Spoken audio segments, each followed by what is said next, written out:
마음 쉼터에 오신 구독자 여러분, 환영합니다. 남편의 여사친 아들 돌잔치에 갔다가 우연히 듣게 된 남편의 한마디. 이 아이에게 모든 걸 상속해 줄 거야. 저는 아무것도 모르는 척 조용히 자리를 떴고 그들에게 죗값을 치르게 할 결심을 했습니다. 화려한 크리스탈 샹들리에가 빛나는 강변 레스토랑, 왁자지껄한 웃음소리와 잔 부딪히는 소리가 어지럽게 뒤섞여 있었습니다. 저는 그곳에 서서 잔에 담긴 붉은 와인을 흔들고 있었지만 마치 내 세상이 아닌 곳에 덩그러니 남겨진 듯한 이질감을 느꼈습니다. 오늘은 남편 민준이 입버릇처럼 평생 지기라 부르던 대학 동창 유진의 아들 돌잔치가 열리는 날이었습니다. 유진은 강렬한 붉은색 드레스를 입고 포동포동한 아기를 안은 채 마치 파티의 진정한 여주인인 양 테이블 사이를 오갔습니다. 그녀는 환하게 웃으며 이야기했고 그 얼굴에는 엄마가 된 여성의 충만한 행복감이 가득했습니다. 그리고 내 남편, 민준, 그는 유진의 바로 곁에 서서 이상할 정도로 깊은 애정과 숭배가 담긴 눈으로 아이에게서 눈을 떼지 못했습니다. 지난 3년간의 결혼 생활 동안 제가 단 한 번도 그에게서 본 적 없는 아버지의 눈빛이었습니다.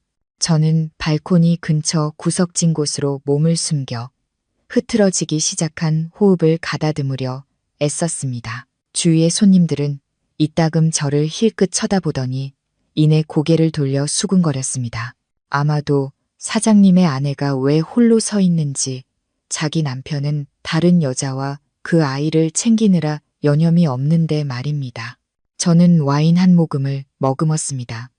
혀끝에 퍼지는 떫고 쓴맛이 가슴 속에서 차오르는 쓰라림만은 못했습니다. 감미로운 음악이 흘러나오자 민준과 유진은 서로에게 더 가까이 다가섰습니다.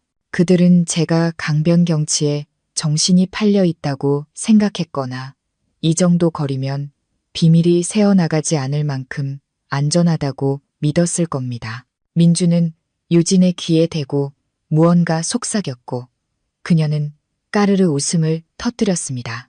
그녀의 손이 슬며시 그의 팔 위에 얹혔습니다.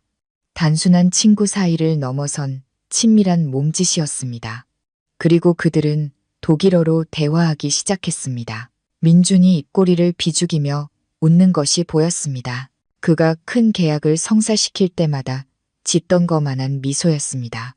그는 저를 그저 딱딱한 재무팀 책벌레, 1년 내내 숫자와 보고서만 아는 여자로 생각했습니다. 제가 유창하게 구사하는 유일한 외국어는 비즈니스 영어라고 믿었죠.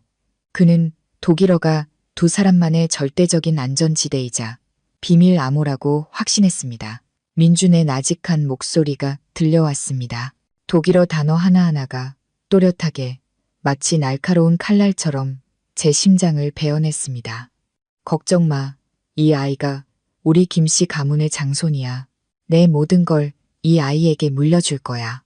유진은 그를 올려다보며 교태 섞인 눈빛을 보냈습니다. 그녀는 애교 섞인 목소리였지만 계산적인 투로 대답했습니다. 약속한 거야. 집에 있는 그 여자 절대 모르게 해. 내 아들 손해보는 꼴은 못 보니까. 민주는 허어 웃으며 아이의 등을 가볍게 두드렸습니다. 그의 목소리에는 다정함이 가득했습니다. 그 여자가 어떻게 알겠어. 그냥 걸어 다니는 돈 버는 기계일 뿐인데 아이가 좀 더 크면 그때 깔끔하게 정리할게.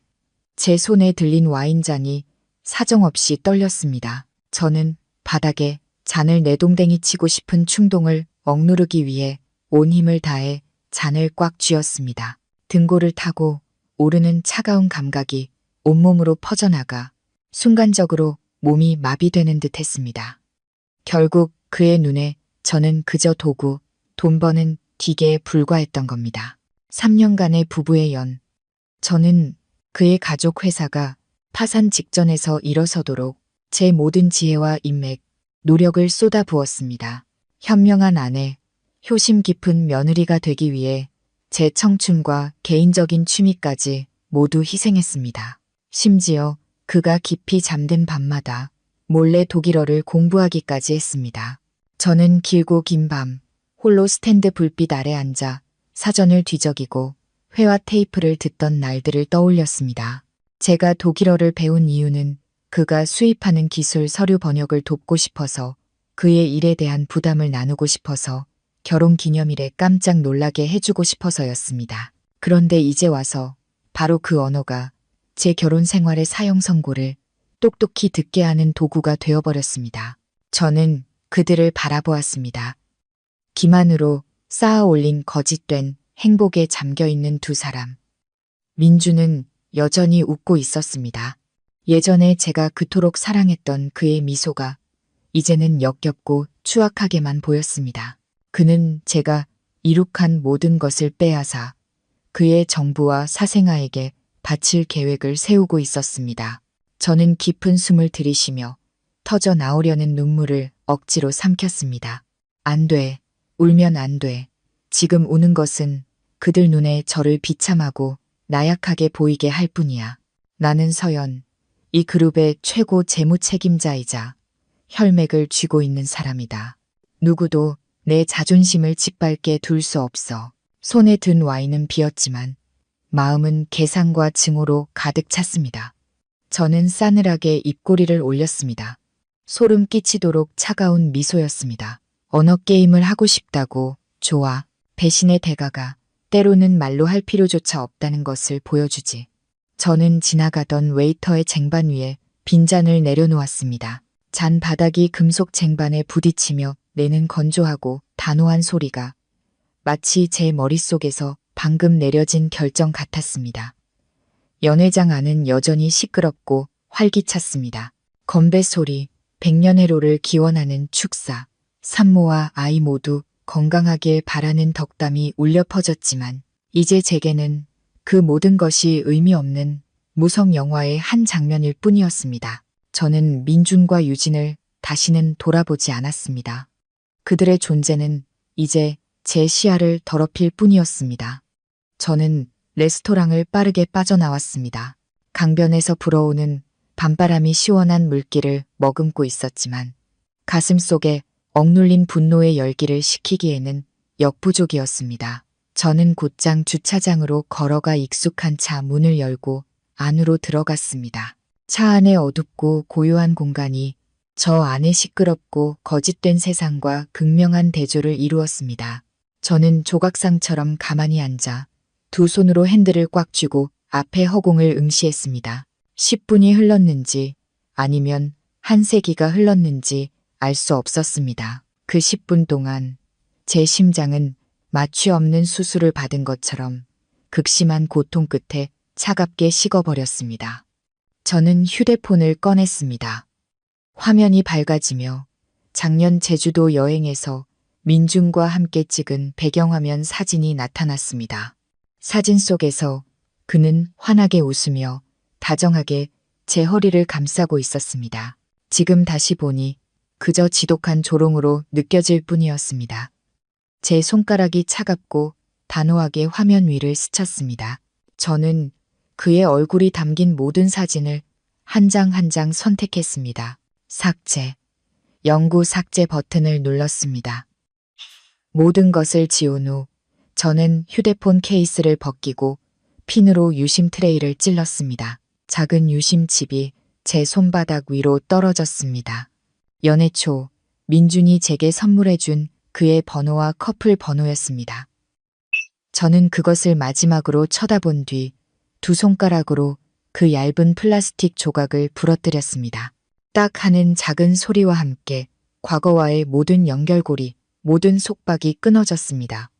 하지만 저는 단순히 떠나기만 하는 사람이 아닙니다. 저는 CFO입니다.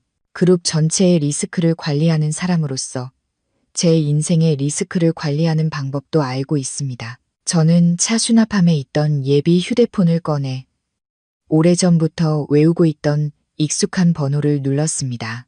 두 번의 신호음이 울린 후 은행 지점장인 지훈의 차분한 목소리가 들려왔습니다. 여보세요, 서연아. 이 시간에 웬일이야? 저는 깊게 숨을 들이마셨습니다. 제 목소리는 개인적인 감정이 전혀 섞이지 않은 날카롭고 전문적인 톤으로 변했습니다. 지훈 오빠, 급하게 도와줄 일이 있어.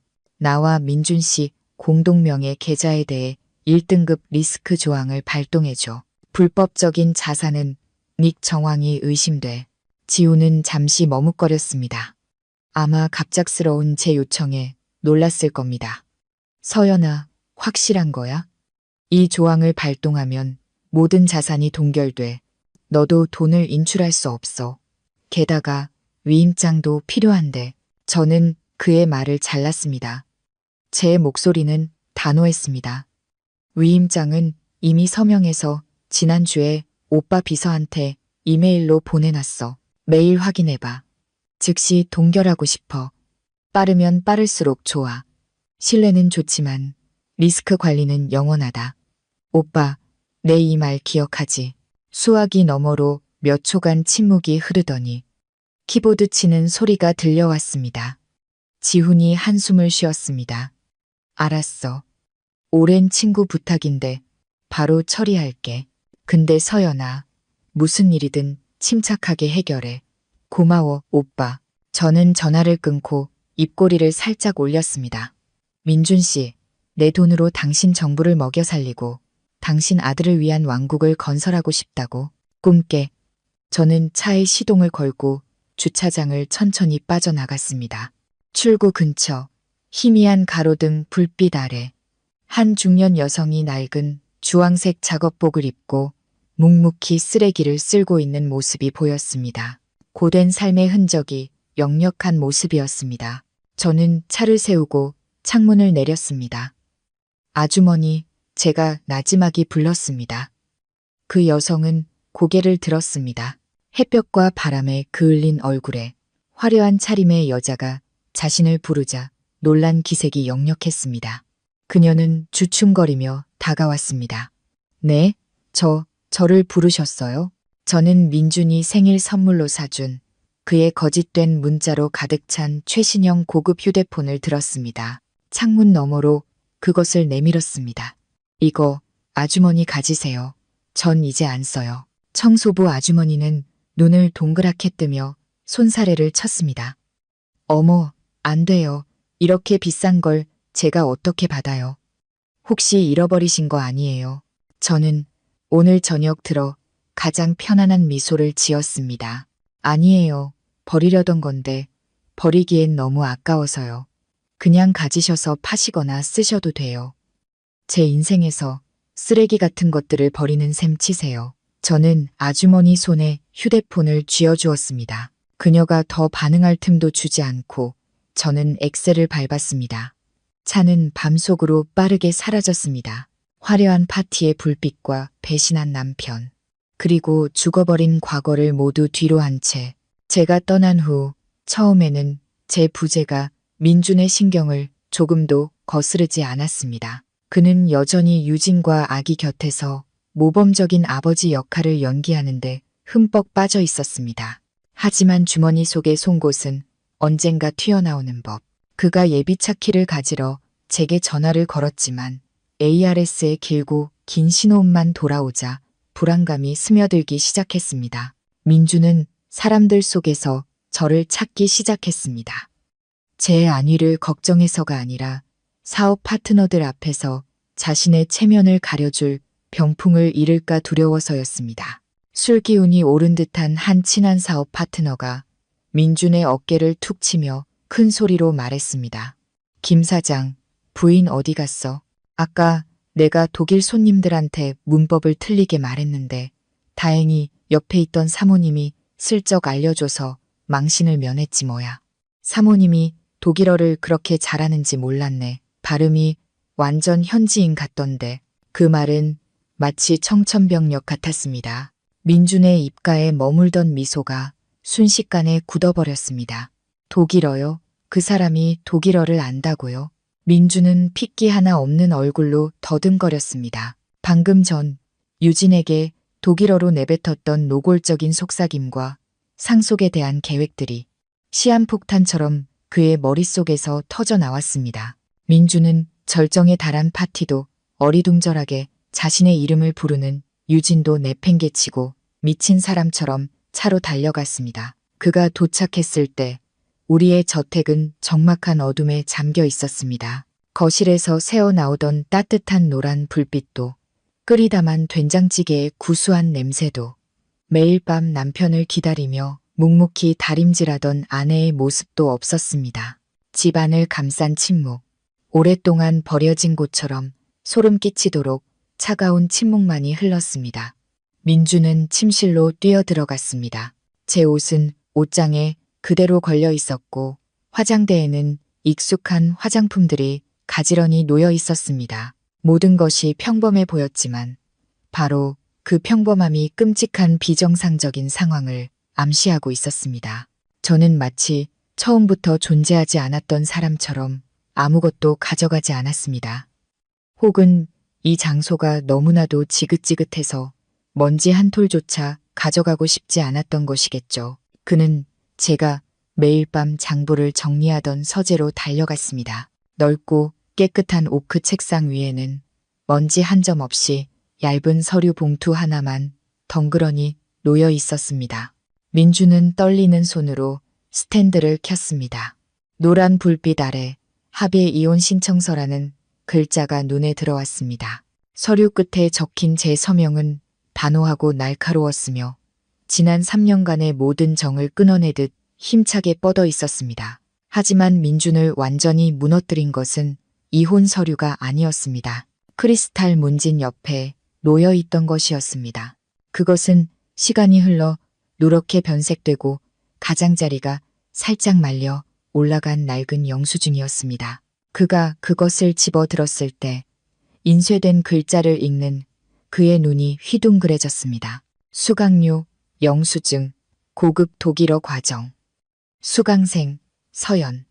날짜는 3년 전이었습니다. 3년 전 그의 가족 회사가 유럽 시장으로 사업을 확장하기 시작하던 때였습니다. 민주는 매일 언어 장벽에 대해 불평했습니다.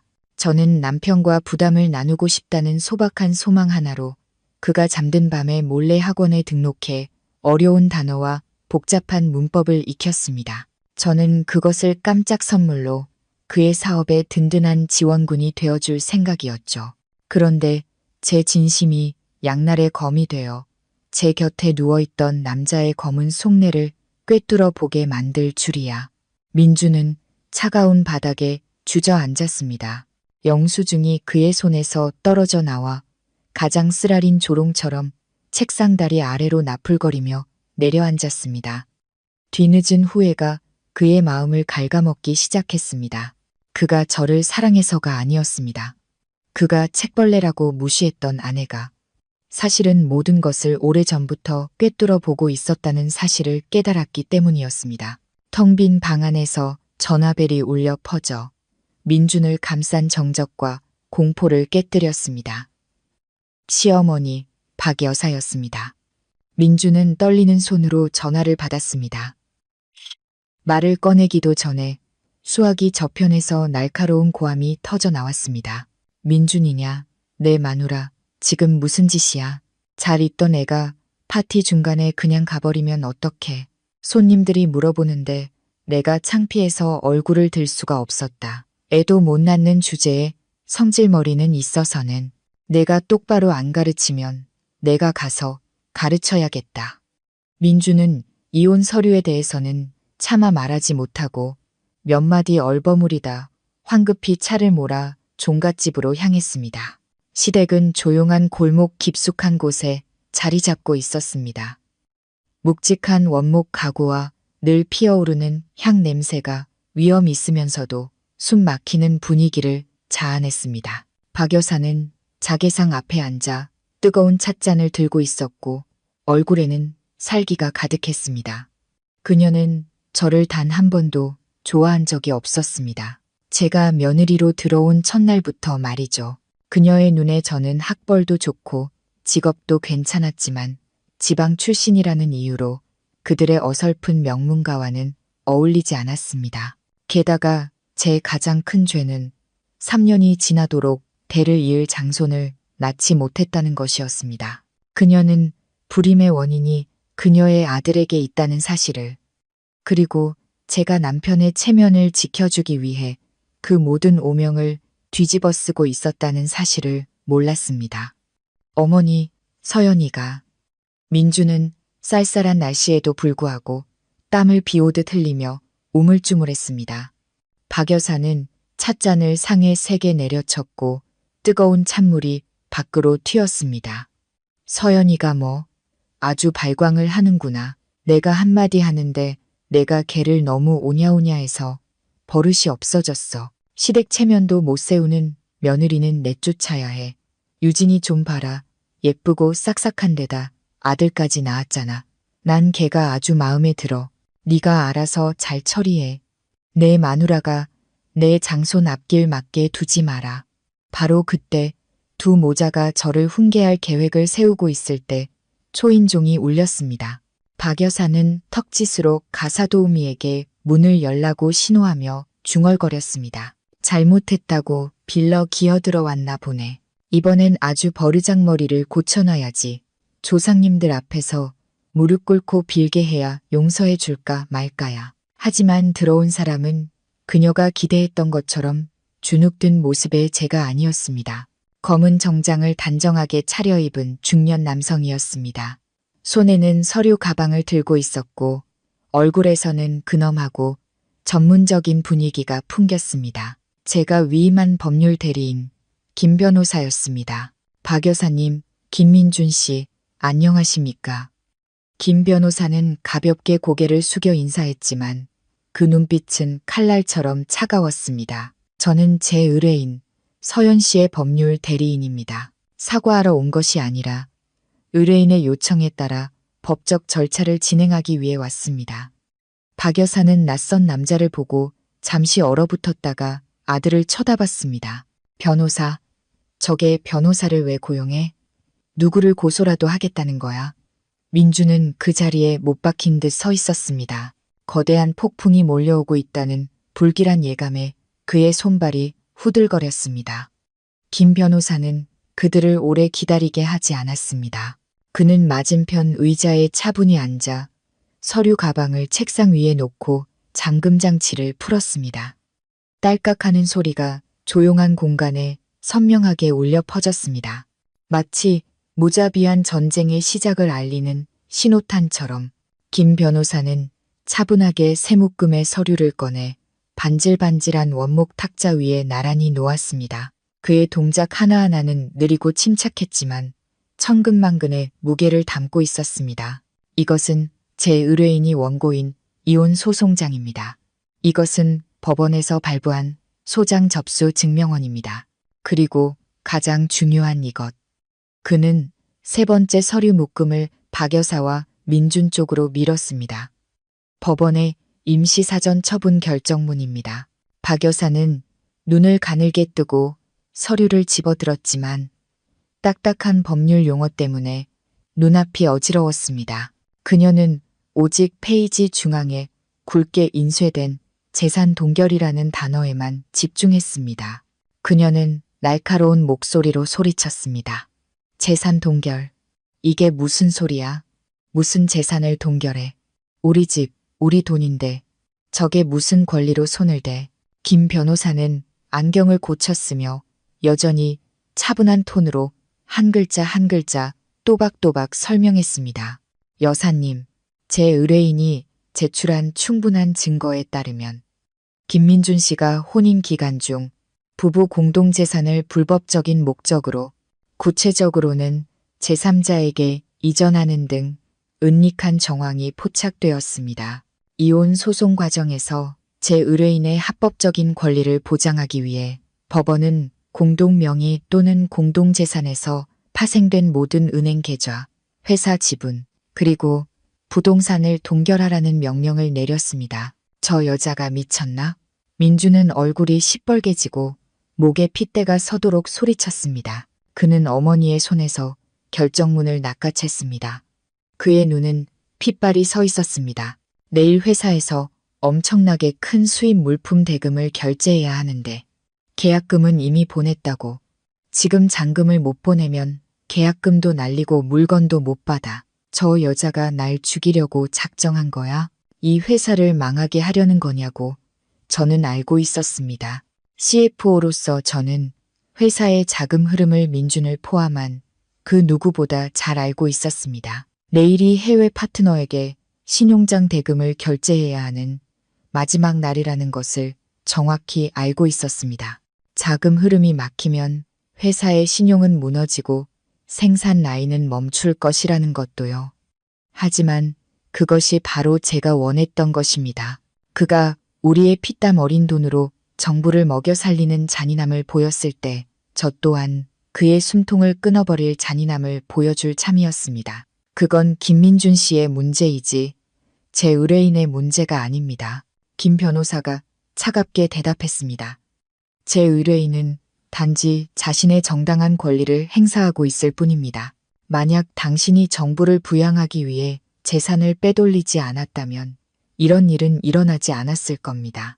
박 여사는 돈줄이 막혔다는 이야기에 얼굴이 새하얘졌습니다. 그녀에게 돈은 목숨이고 체면이고 전부였습니다. 그녀는 떨리는 손으로 변호사를 가리켰습니다. 저게 감히 그 시골뜨기 계집애가 우리 집 밥 먹고 우리 집에서 살더니 이제 와서 주인을 물어? 내가 가서 아주 갈기갈기 찢어버릴 거야. 진정하세요, 어머니. 민주는 소리쳤습니다. 공포가 그의 정신을 잠식하기 시작했습니다. 그는 회사에서 제 권력이 얼마나 막강한지 제가 무엇을 쥐고 있는지 잘 알고 있었습니다. 그는 변호사를 향해 목소리를 낮추며 어떻게든 상황을 수습하려 애썼습니다. 김 변호사님, 서연이한테 좀 전해 주십시오. 부부싸움은 칼로 물베기라고. 사업은 큰 문제이니 개인적인 감정으로 망치지 말자고요. 그녀가 원하는 건 뭐든지 들어줄 테니 소송을 취하하라고 전해 주십시오.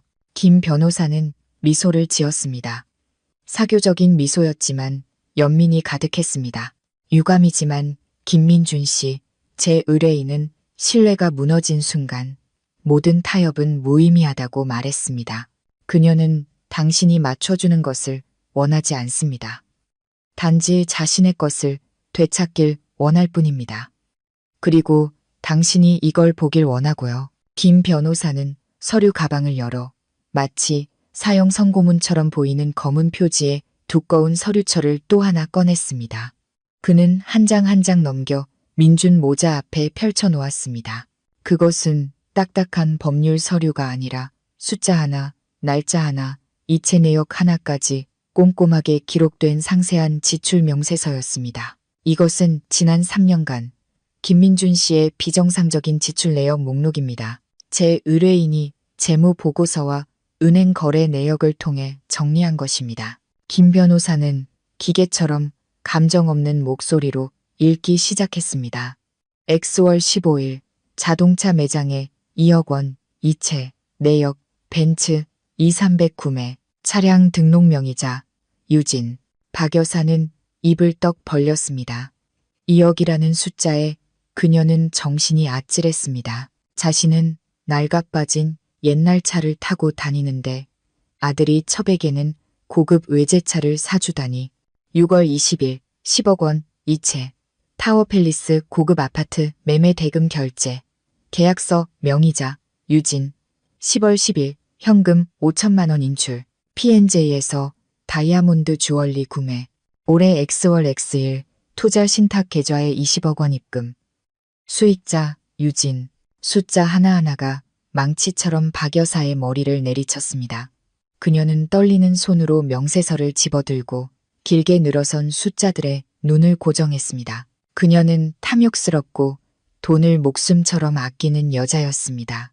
장손을 얻고 싶다는 욕심에 아들의 외도를 눈감아주면서도 그저 밥값이나 옷값 정도의 푼돈이 들 거라고 생각했습니다. 그런데 그녀의 착한 아들이 가산을 탕진하고 회사를 좀먹어가며 남의 여자를 위해 이렇게 헌신할 줄은 꿈에도 몰랐던 것입니다. 세상에 35억, 총 35억이 넘어 박 여사는 넋이 나간 목소리로 중얼거렸습니다. 민준아, 너 미쳤구나. 온 가족의 피땀 어린 돈을 그 여우 같은 년한테 다 갖다 바친 거야? 난 그냥 잠깐 바람 피우는 줄 알았지. 민주는 고개를 푹 숙인 채 어머니의 눈을 차마 마주 보지 못했습니다.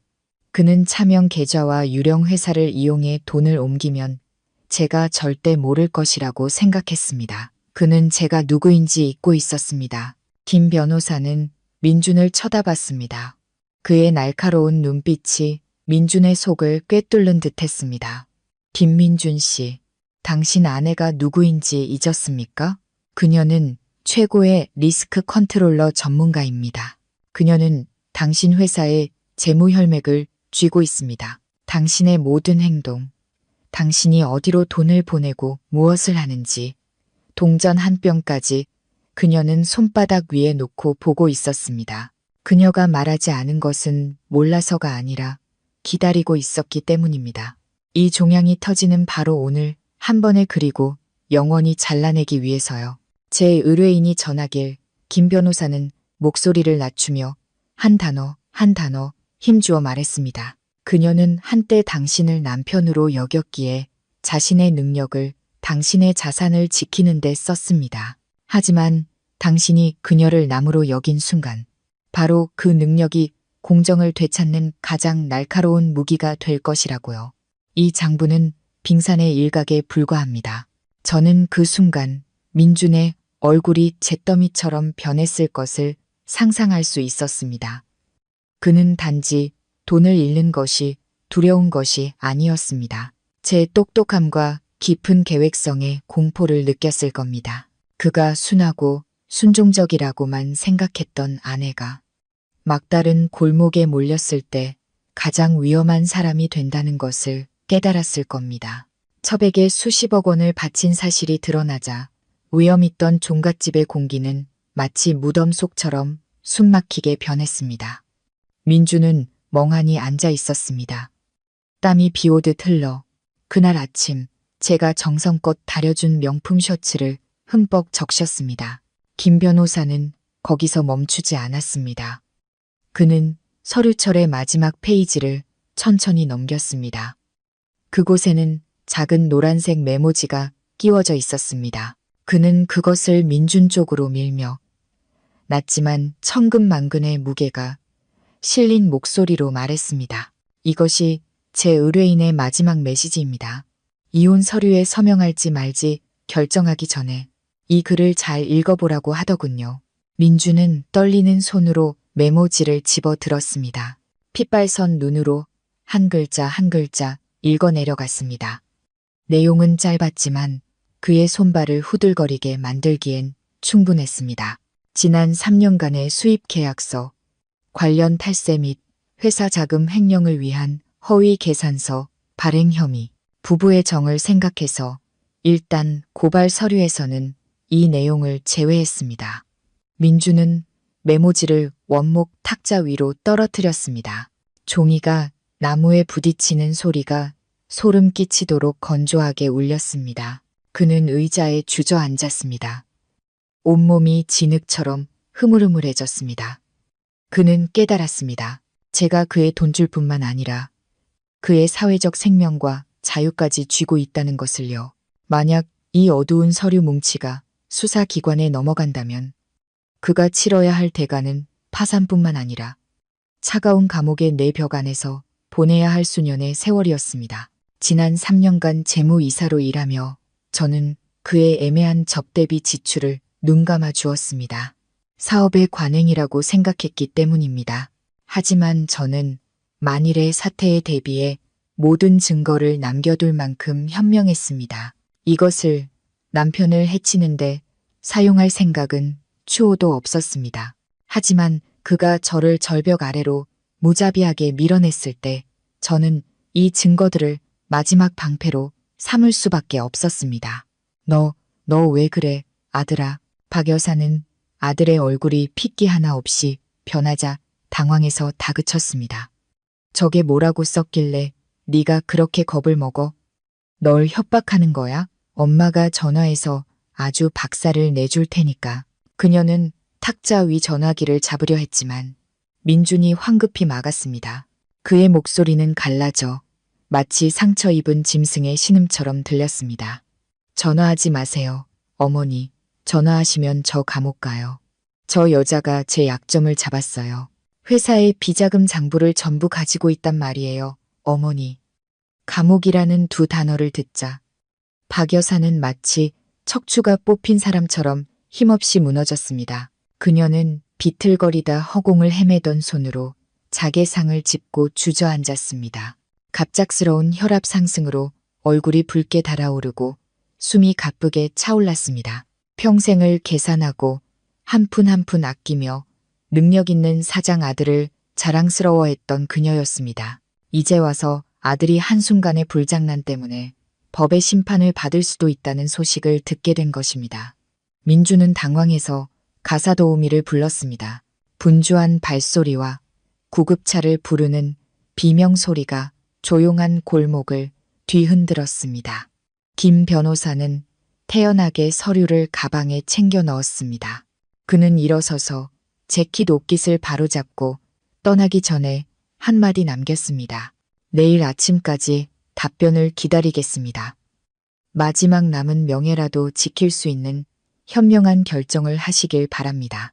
다음 날 아침 민준의 가족 회사는 전례 없는 혼란에 휩싸였습니다. 아침 7시부터 로비는 사람들로 가득 찼습니다.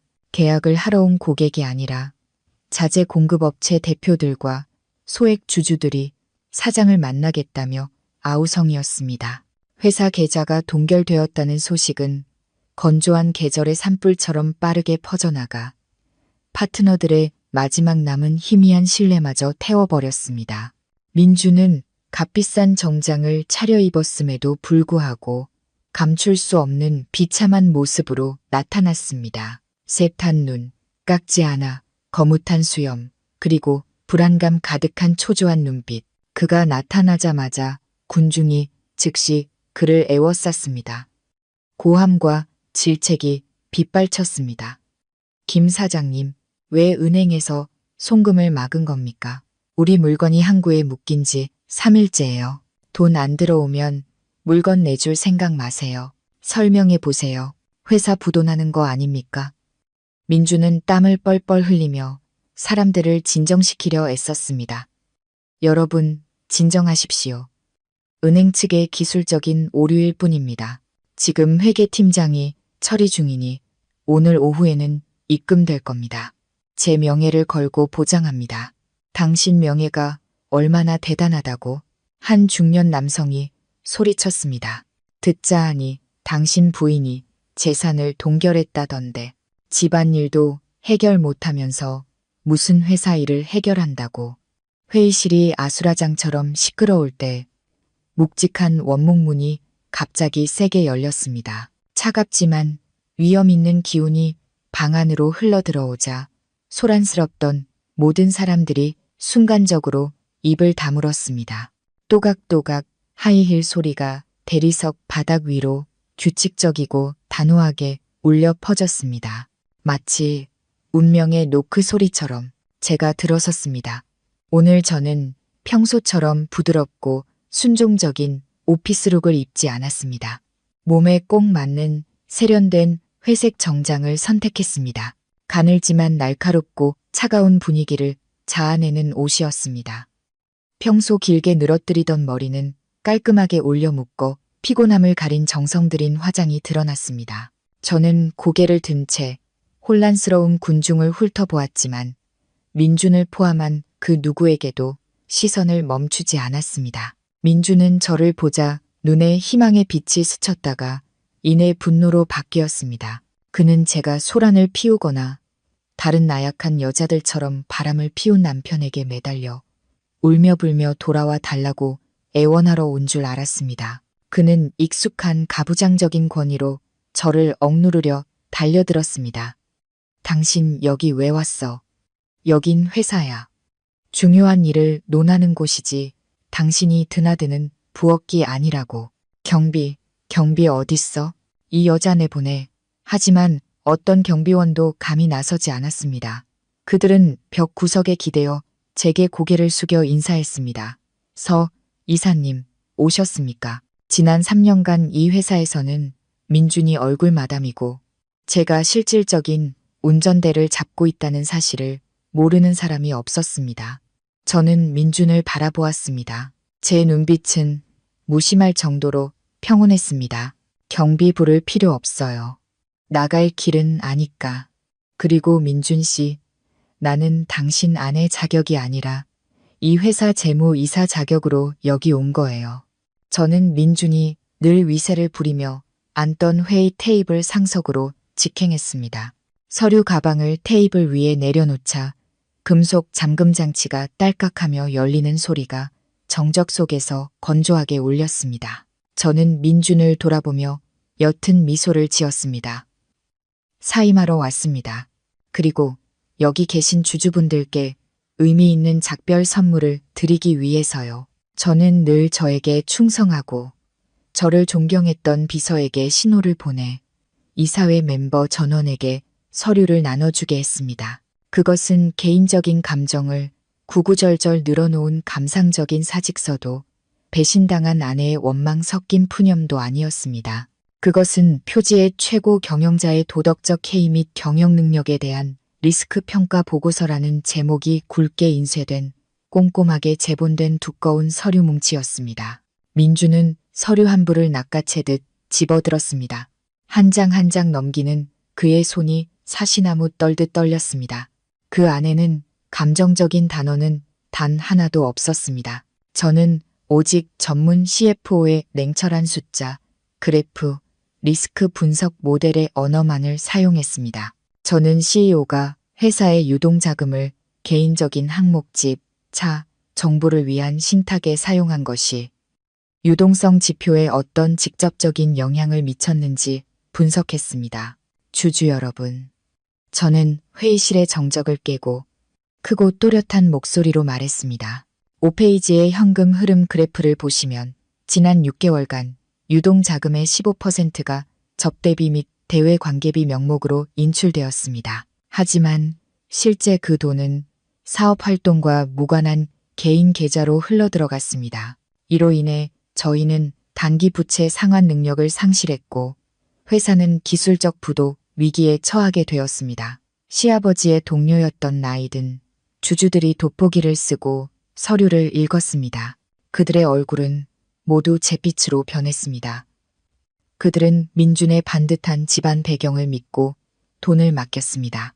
이제 와서야 자신들의 돈이 사장의 첩을 먹여 살리는데 쓰이고 있다는 사실을 깨닫고 경악했습니다. 한 주주가 책상을 내리치며 소리쳤습니다. 김 사장, 이 수치가 어떻게 된 건가? 설명해보게. 타워팰리스 아파트 사는데 쓴 10억은 사무실 용도였나? 아니면 여자 끼고 놀려고 산 건가? 민주는 입이 얼어붙었고 땀이 셔츠 깃으로 줄줄 흘러내렸습니다. 그는 더듬거리며 변명하려 애썼습니다. 주주님들, 제 설명을 들어주십시오. 이건 장기 투자였고 서연이가 개인적인 원한 때문에 숫자는 거짓말을 하지 않고 원한도 모릅니다. 제가 그의 말을 차갑게 끊었습니다. 12페이지에는 미디어 리스크 분석 보고서를 첨부했습니다. CEO가 조강지처를 벌이고 정부와 놀아나는 도덕적 스캔들에 휘말리면 회사 브랜드 가치는 앞으로 24시간 내에 약 40% 하락할 것으로 추정됩니다. 이 정보가 유출되면 투자자들과 파트너들은 도덕성 없는 리더에게 절대 자금을 투자하지 않을 겁니다. 저는 회의실을 둘러보며 한 사람 한 사람의 눈을 마주했습니다. 저는 그들의 눈에서 공포, 분노, 그리고 극심한 실망감을 보았습니다. 저는 한때 민준의 자리를 지키기 위해 그의 실수를 덮어주기 위해 온 힘을 다했습니다. 그가 어깨를 펴고 다닐 수 있도록 말입니다. 하지만 오늘 바로 제 손으로 그 화려한 껍데기를 벗겨내어 그 안이 썩어빠진 지푸라기 더미에 불과하다는 것을 모두에게 보여줄 참이었습니다. 저는 이 순간부로 재무이사직에서 공식적으로 사임함을 선언합니다. 김민준 씨의 잘못된 행동으로 인해 발생하는 모든 법적, 재정적 리스크에 대해 저는 일절 책임지지 않겠습니다. 저는 서류처를 닫았습니다. 탁 하는 소리가 마치 판사의 선고 망치 소리처럼 울려 퍼져 이 거짓투성이 가족과 회사에서의 제 역할을 완전히 끝냈습니다. 저는 미련 없이 등을 돌려 걸어 나갔습니다. 등 뒤의 회의실은 끓는 냄비처럼 소란스러워졌습니다. 논쟁 소리, 욕설이 터져 나오기 시작했습니다. 민주는 절망에 빠져 제 이름을 외쳤습니다. 서연 씨, 거기서 당신 가면 안 돼. 당신이 가면 이 난장판은 누가 수습하라고. 저는 멈춰섰지만 돌아보지는 않았습니다. 그저 입꼬리를 살짝 올렸습니다. 수습, 그건 당신 몫이죠. 늘 스스로를 기둥이자 유능한 후계자라고 자부하던 남자잖아요. 이제 뒤에서 란탄즈를 치워줄 제가 없으니 당신이 만든 이 엉망진창을 어떻게 해결하는지 한번 지켜보죠. 제가 문손잡이에 손을 얹는 순간 회의 테이블 끝에서 나직한 목소리가 들려왔습니다. 잠깐만 멈춰 주시겠습니까? 서 이사님. 돌아보니 그는 젊지만 상당한 지분을 보유한 주주인이 이사였습니다. 이 이사는 평소 말이 없고 무의미한 논쟁에 거의 참여하지 않았지만 저는 그가 이 낡은 이사회에서 가장 예리한 통찰력을 가진 사람이라는 것을 알고 있었습니다. 그는 일어서서 재킷 옷깃을 바로 잡았습니다. 저를 바라보는 그의 눈빛에는 존중과 아쉬움이 가득했습니다. 이사님께서 사임하신다니 정말 유감입니다. 이 이사는 차분하지만 방 안 모두가 들을 수 있을 만큼 큰 목소리로 말했습니다. 솔직히 말해서 제가 이 회사 지분을 보유하고 있는 것은 김민준 사장을 믿어서가 아니라 서 이사님의 재무관리 능력을 믿었기 때문입니다. 이사님께서 떠나기로 결정하셨다면 저 또한 지분 매각을 고려해 봐야 할 것 같습니다. 이 이사의 말은 민준과 다른 사람들의 얼굴에 찬물을 끼얹는 것과 같았습니다. 민준은 믿을 수 없다는 듯 입을 떡 벌렸습니다. 그는 항상 주주들이 자신의 아버지의 위세와 장손이라는 명분에 눌려 있다고 생각했습니다. 그는 다른 사람들 눈에 비친 자신의 가치가 이토록 보잘것없을 줄은 꿈에도 몰랐습니다. 그리고 그가 무시했던 아내가 바로 투자자들의 신뢰를 지탱하는 품이었다는 사실을 깨달았습니다. 이 이사는 제게 다가와 명함을 건넸습니다. 제 회사에는 항상 서 이사님처럼 통찰력과 배짱을 가진 분이 필요합니다. 언제든 시장에 복귀할 준비가 되시면 저희 회사의 문은 활짝 열려 있을 겁니다. 이사님은 정말 보기 드문 인재입니다. 가치를 모르는 자들 때문에 스스로를 깎아내리지 마십시오. 저는 명함을 받으며 부드럽게 미소 지었습니다. 감사합니다. 이 이사님. 생각해 보겠습니다. 저는 회의실을 나섰습니다. 텅 빈 복도에 제 하이힐 소리가 상쾌하게 울려 퍼졌습니다. 문 뒤에서는 민준의 울부짖음과 물건이 박살나는 소리가 들렸습니다. 그는 미쳐 날뛰고 있었지만 더 이상 저와는 아무런 상관이 없는 일이었습니다. 엘리베이터에 올라타 1층 버튼이 켜지는 것을 보았습니다. 건물 밖으로 나오자마자 휴대폰이 쉴 새 없이 울렸습니다. 각종 경제 뉴스 사이트에서 알림이 화면에 떴습니다. 민준그룹 CEO, 회사 자금 횡령에 사생아 부양 의혹, 민준그룹 주가, 회장 부부 이혼설 후 급락, 김민준 사장, 이사회에서 직무 정지 처분. 민준은 상처 입은 야수처럼 담배 연기 자욱한 사무실 내 벽 사이에서 울부짖었습니다. 그는 자신의 사장 자리가 그 어느 때보다 위태롭게 흔들리고 있다는 것을, 가벼운 바람만 불어도 무너져 내릴 것이라는 것을 잘 알고 있었습니다. 하지만 민준은 여전히 민준이었습니다. 소위 남자의 배짱과 혈관에 흐르는 경영인의 피를 과신하는 자였습니다. 그는 앉아서 죽음을 기다릴 수 없었습니다. 그는 판을 뒤집기 위해 모든 것을 건 도박을 하고 싶었습니다. 그의 유일한 기회, 아니 마지막 구명더처는 바로 임그룹의 장비 및 기술 솔루션 공급 입찰이었습니다. 이것은 민준이 1년 내내 공들여온 거대한 프로젝트였습니다. 낙찰만 된다면 성금으로 들어올 막대한 자금이 즉시 재정난을 해소하고 이사회 앞에서 그의 명예와 지위를 구해줄 것이었습니다. 그는 이 잔혹한 비즈니스 세계에서는 사람들이 이익과 효율에만 관심이 있을 뿐 파트너의 사생활을 캐고 다닐 만큼 한가하지 않다고 믿었습니다. 민주는 3일 밤낮으로 사무실에 틀어박혔습니다. 주변에는 차갑게 식은 도시락 용기와 담배꽁초로 가득 찬 재떨이가 널려 있었습니다. 그는 남은 인맥을 총동원하고 심지어 살인적인 이자의 사채까지 빌려로 비자금을 마련하고 제안서를 완성했습니다. 덥수룩한 수염, 씨연 눈, 구겨진 셔츠 차림의 그의 모습에서는 예전에 세련된 젊은 기업가의 풍모를 찾아볼 수 없었습니다. 비서의 말에 따르면 민주는 프레젠테이션 자료에 사소한 오타 하나 때문에 직원들에게 목이 쉴 정도로 소리를 질렀다고 합니다.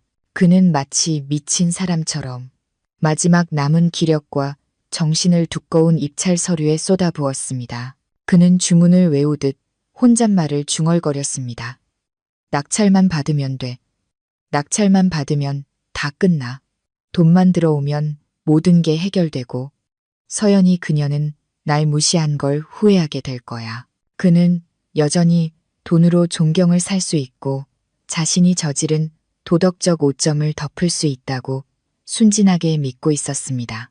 그는 우리가 아직 사이가 좋았을 때 제가 여러 번 말했던 핵심을 잊고 있었습니다. 사업도 사람 사는 것과 같아서 신용이 먼저고 진심이 그 다음이며 재능은 맨 마지막이라는 것을요. 하지만 아마 제 진심 어린 조언은 오래전에 그의 귓등으로 흘려보냈을 겁니다. 아니면 그저 여자들의 뜬구름 잡는 소리라고 치부했겠죠. 그날 오후 민주는 서류를 손에 들고 사무실을 나섰습니다. 그의 눈은 섬뜩할 정도로 탐욕의 불꽃으로 타오르고 있었습니다. 그는 미용실에 들러 머리를 감고 새 정장으로 갈아입고 지독한 담배 냄새를 감추기 위해 비싼 향수를 뿌렸습니다. 그는 거울 앞에 서서 넥타이를 고쳐매며 거울 속 자신에게 다짐했습니다. 넌 할 수 있어, 민준. 넌 천재야. 누가 진정한 승자인지 온 세상에 보여줄 거야. 검은색 세단이 석양 속을 질주했습니다. 벼랑 끝에선 남자의 마지막 희망을 싣고서 말입니다. 임그룹의 회의실은 초고층 빌딩의 가장 높은 층에 있었습니다. 사방이 통유리로 되어 있어 번화한 도시 전경이 한눈에 들어왔고 내부는 회색과 은색을 주조로 한 차갑고 고급스러운 분위기를 자아냈습니다. 에어컨이 낮게 돌아가며 뿜어내는 냉기에 절로 몸이 움츠러들었습니다. 민주는 자신감 있게 걸어 들어가 이미 와서 기다리고 있던 경쟁사 대표들과 악수를 나누었습니다. 그의 입가에는 완벽한 가면처럼 사교적인 미소가 걸려 있었습니다. 그가 시계를 흘끗 보았습니다. 정확히 오후 2시 묵직한 원목 문이 열렸습니다. 백발의 머리에 위험 있는 풍채를 지닌 60대 남성 임 회장이 들어섰습니다. 그 뒤로 비서와 몇몇 심사위원들이 따랐습니다. 민주는 서둘러 일어나 공손하게 고개를 숙이며 임그룹에 대한 존경심을 담은 미사여구를 늘어놓았습니다. 임 회장은 가볍게 고개를 끄덕일 뿐이었습니다. 그의 날카로운 눈빛이 참석자들을 한번 훑더니 민준에게 평소보다 조금 더 오래 머물렀습니다. 그는 바로 자리에 앉지 않고 옆으로 비켜서서 문 쪽을 향해 정중하게 손짓했습니다. 그의 목소리는 낭낭하게 울렸습니다. 프레젠테이션을 시작하기 전에 특별한 분을 한 분 소개하겠습니다. 이번 프로젝트 심사를 위해 제가 직접 모신 최고 리스크 자문위원입니다. 민주는 호기심에 문 쪽을 쳐다봤습니다. 임 회장 같은 거물이 이토록 중요하게 여기는 인물이 대체 누구일까 궁금했습니다. 또각또각 하이힐 소리가 대리석 바닥 위로 규칙적으로 울려 퍼졌습니다. 심장이 쿵 하고 내려앉을 만큼 익숙한 소리였습니다. 그리고 그 여인이 나타났습니다. 낯선 사람이 아니었습니다. 바로 저 서연이었습니다. 저는 몸매를 돋보이면서도 권위 있는 느낌을 주는 정교하게 재단된 순백의 정장을 입고 있었습니다.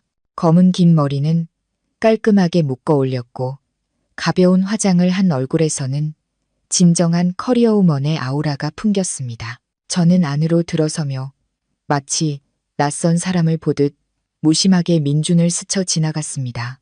증오도 슬픔도 없이 오직 일에 대한 냉철함만이 존재했습니다. 민준은 그 자리에 얼어붙었습니다. 그의 입가에 걸려있던 미소가 굳어지더니 이내 일그러졌습니다.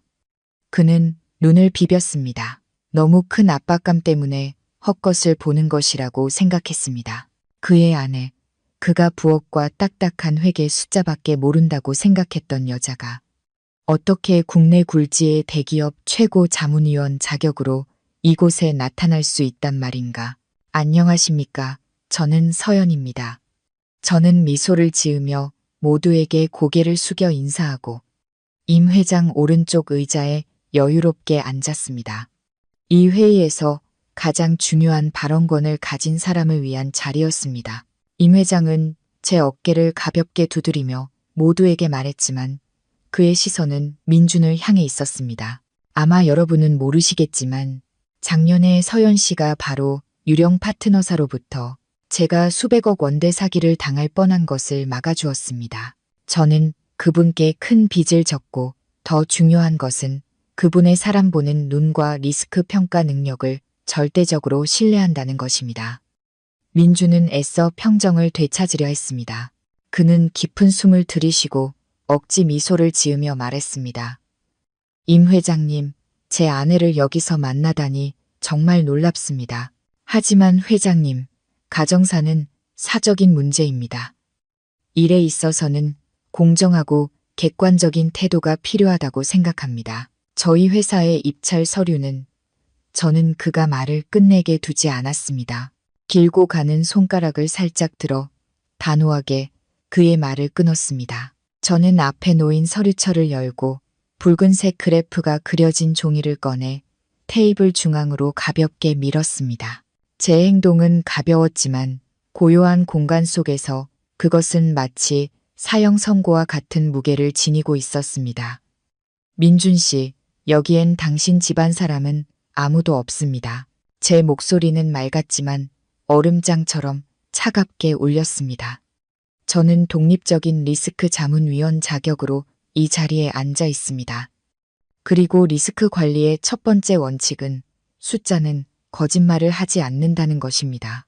저는 그래프를 가리키며 민준의 눈을 똑바로 쳐다보며 말을 이었습니다. 최신 재무능력 심사 보고서에 따르면 기업 대표인 당신의 개인 신용도는 현재 마이너스 수준입니다. 사업 목적 외 지출로 인해 영업 현금 흐름에 심각한 적자가 발생했으며 담보 자산은 법적 분쟁 상태로 법원에 의해 동결되어 있습니다. 이렇게 높은 리스크를 가진 회사에 이 프로젝트를 맡기는 것은 투자가 아니라 자살 행위입니다. 민준의 얼굴에서 핏기가 가셨습니다. 그는 쓰러지지 않기 위해 두 손으로 테이블 가장자리를 꽉 잡았습니다. 그는 마지막 남은 체면이라도 지키려는 듯 더듬거렸습니다. 당신, 이건 사적인 원한이야. 이를 이용해서 나한테 복수하는 거라고. 임 회장님, 저 여자가 지금 모함하는 겁니다. 제 회사는 정상적으로 운영되고 있고 자금 흐름은 일시적인 문제일 뿐입니다. 그때서야 임 회장이 천천히 입을 열었습니다. 그의 목소리는 수많은 풍파를 겪은 사람의 위엄을 담고 있었습니다. 김 사장, 나는 평생 사업을 해온 사람이야. 내가 가장 중요하게 생각하는 것은 이익이 아니라 신용일세. 조강지처. 평생을 함께한 아내마저 배신하고 계산적으로 구는 남자가 어떻게 파트너에게 충성을 보장할 수 있겠나? 그는 잠시 말을 멈추고 실망과 경멸이 가득한 눈으로 민준을 쳐다봤습니다. 리더의 품격이야말로 기업을 지키는 가장 좋은 방패일세. 자네는 스스로 그 방패를 깨부순 걸세. 이만 돌아가 보게. 돌아가 보게라는 말은 부드러웠지만 민준의 모든 희망의 문을 닫아버리는 잔인한 선고였습니다. 건장한 경호원 2명이 다가와 그에게 나가라는 손짓을 했습니다. 민준은 주위를 둘러보았습니다. 다른 경쟁자들의 동정과 조롱 섞인 시선 속에서 그는 군중 앞에서 발가벗겨진 듯한 극심한 굴욕감을 느꼈습니다. 그는 소리치고 싶었고 제게 달려들어 핥히고 싶었지만 그의 다리는 마치 납덩이를 단 것처럼 무거워 꼼짝도 할 수 없었습니다. 임그룹의 고층 빌딩을 나서자 석양의 황금빛 햇살이 눈을 찔러 저절로 눈을 찡그리게 했습니다. 높은 곳에서 불어오는 바람이 이마에 흩날리는 머리카락을 날리며 지난 며칠간 가슴속에 쌓여있던 울분과 답답함까지 함께 씻어내는 듯 했습니다. 저는 깊은 숨을 들이마셨습니다. 자유와 승리의 달콤한 맛이 온몸의 세포 하나하나로 퍼져나가는 것을 느꼈습니다. 가방 속 휴대폰이 짧게 울렸습니다. 은행에서 온 입금 알림 문자였습니다. 임 회장과의 계약에 따른 컨설팅 비용과 위험한 파트너를 걸러낸 공로로 받은 두둑한 보너스가 제 개인 계좌로 막 입금되었습니다. 길게 늘어선 숫자들을 보며 저도 모르게 입꼬리가 올라갔습니다. 이것은 민준의 그늘에서 벗어난 이후 제가 번 첫 번째 깨끗한 돈이었습니다. 그가 매달 생활비처럼 쥐어주던 돈도 허울뿐인 재무이사 직함에 대해 그가 지불하던 명목상의 월급도 아니었습니다. 이것은 제 피땀 어린 노력, 제 지혜와 배짱으로 얻어낸 결과물이었습니다. 스스로 번 돈을 손에 쥐는 느낌은 이상할 정도로 자랑스럽고 상쾌했습니다.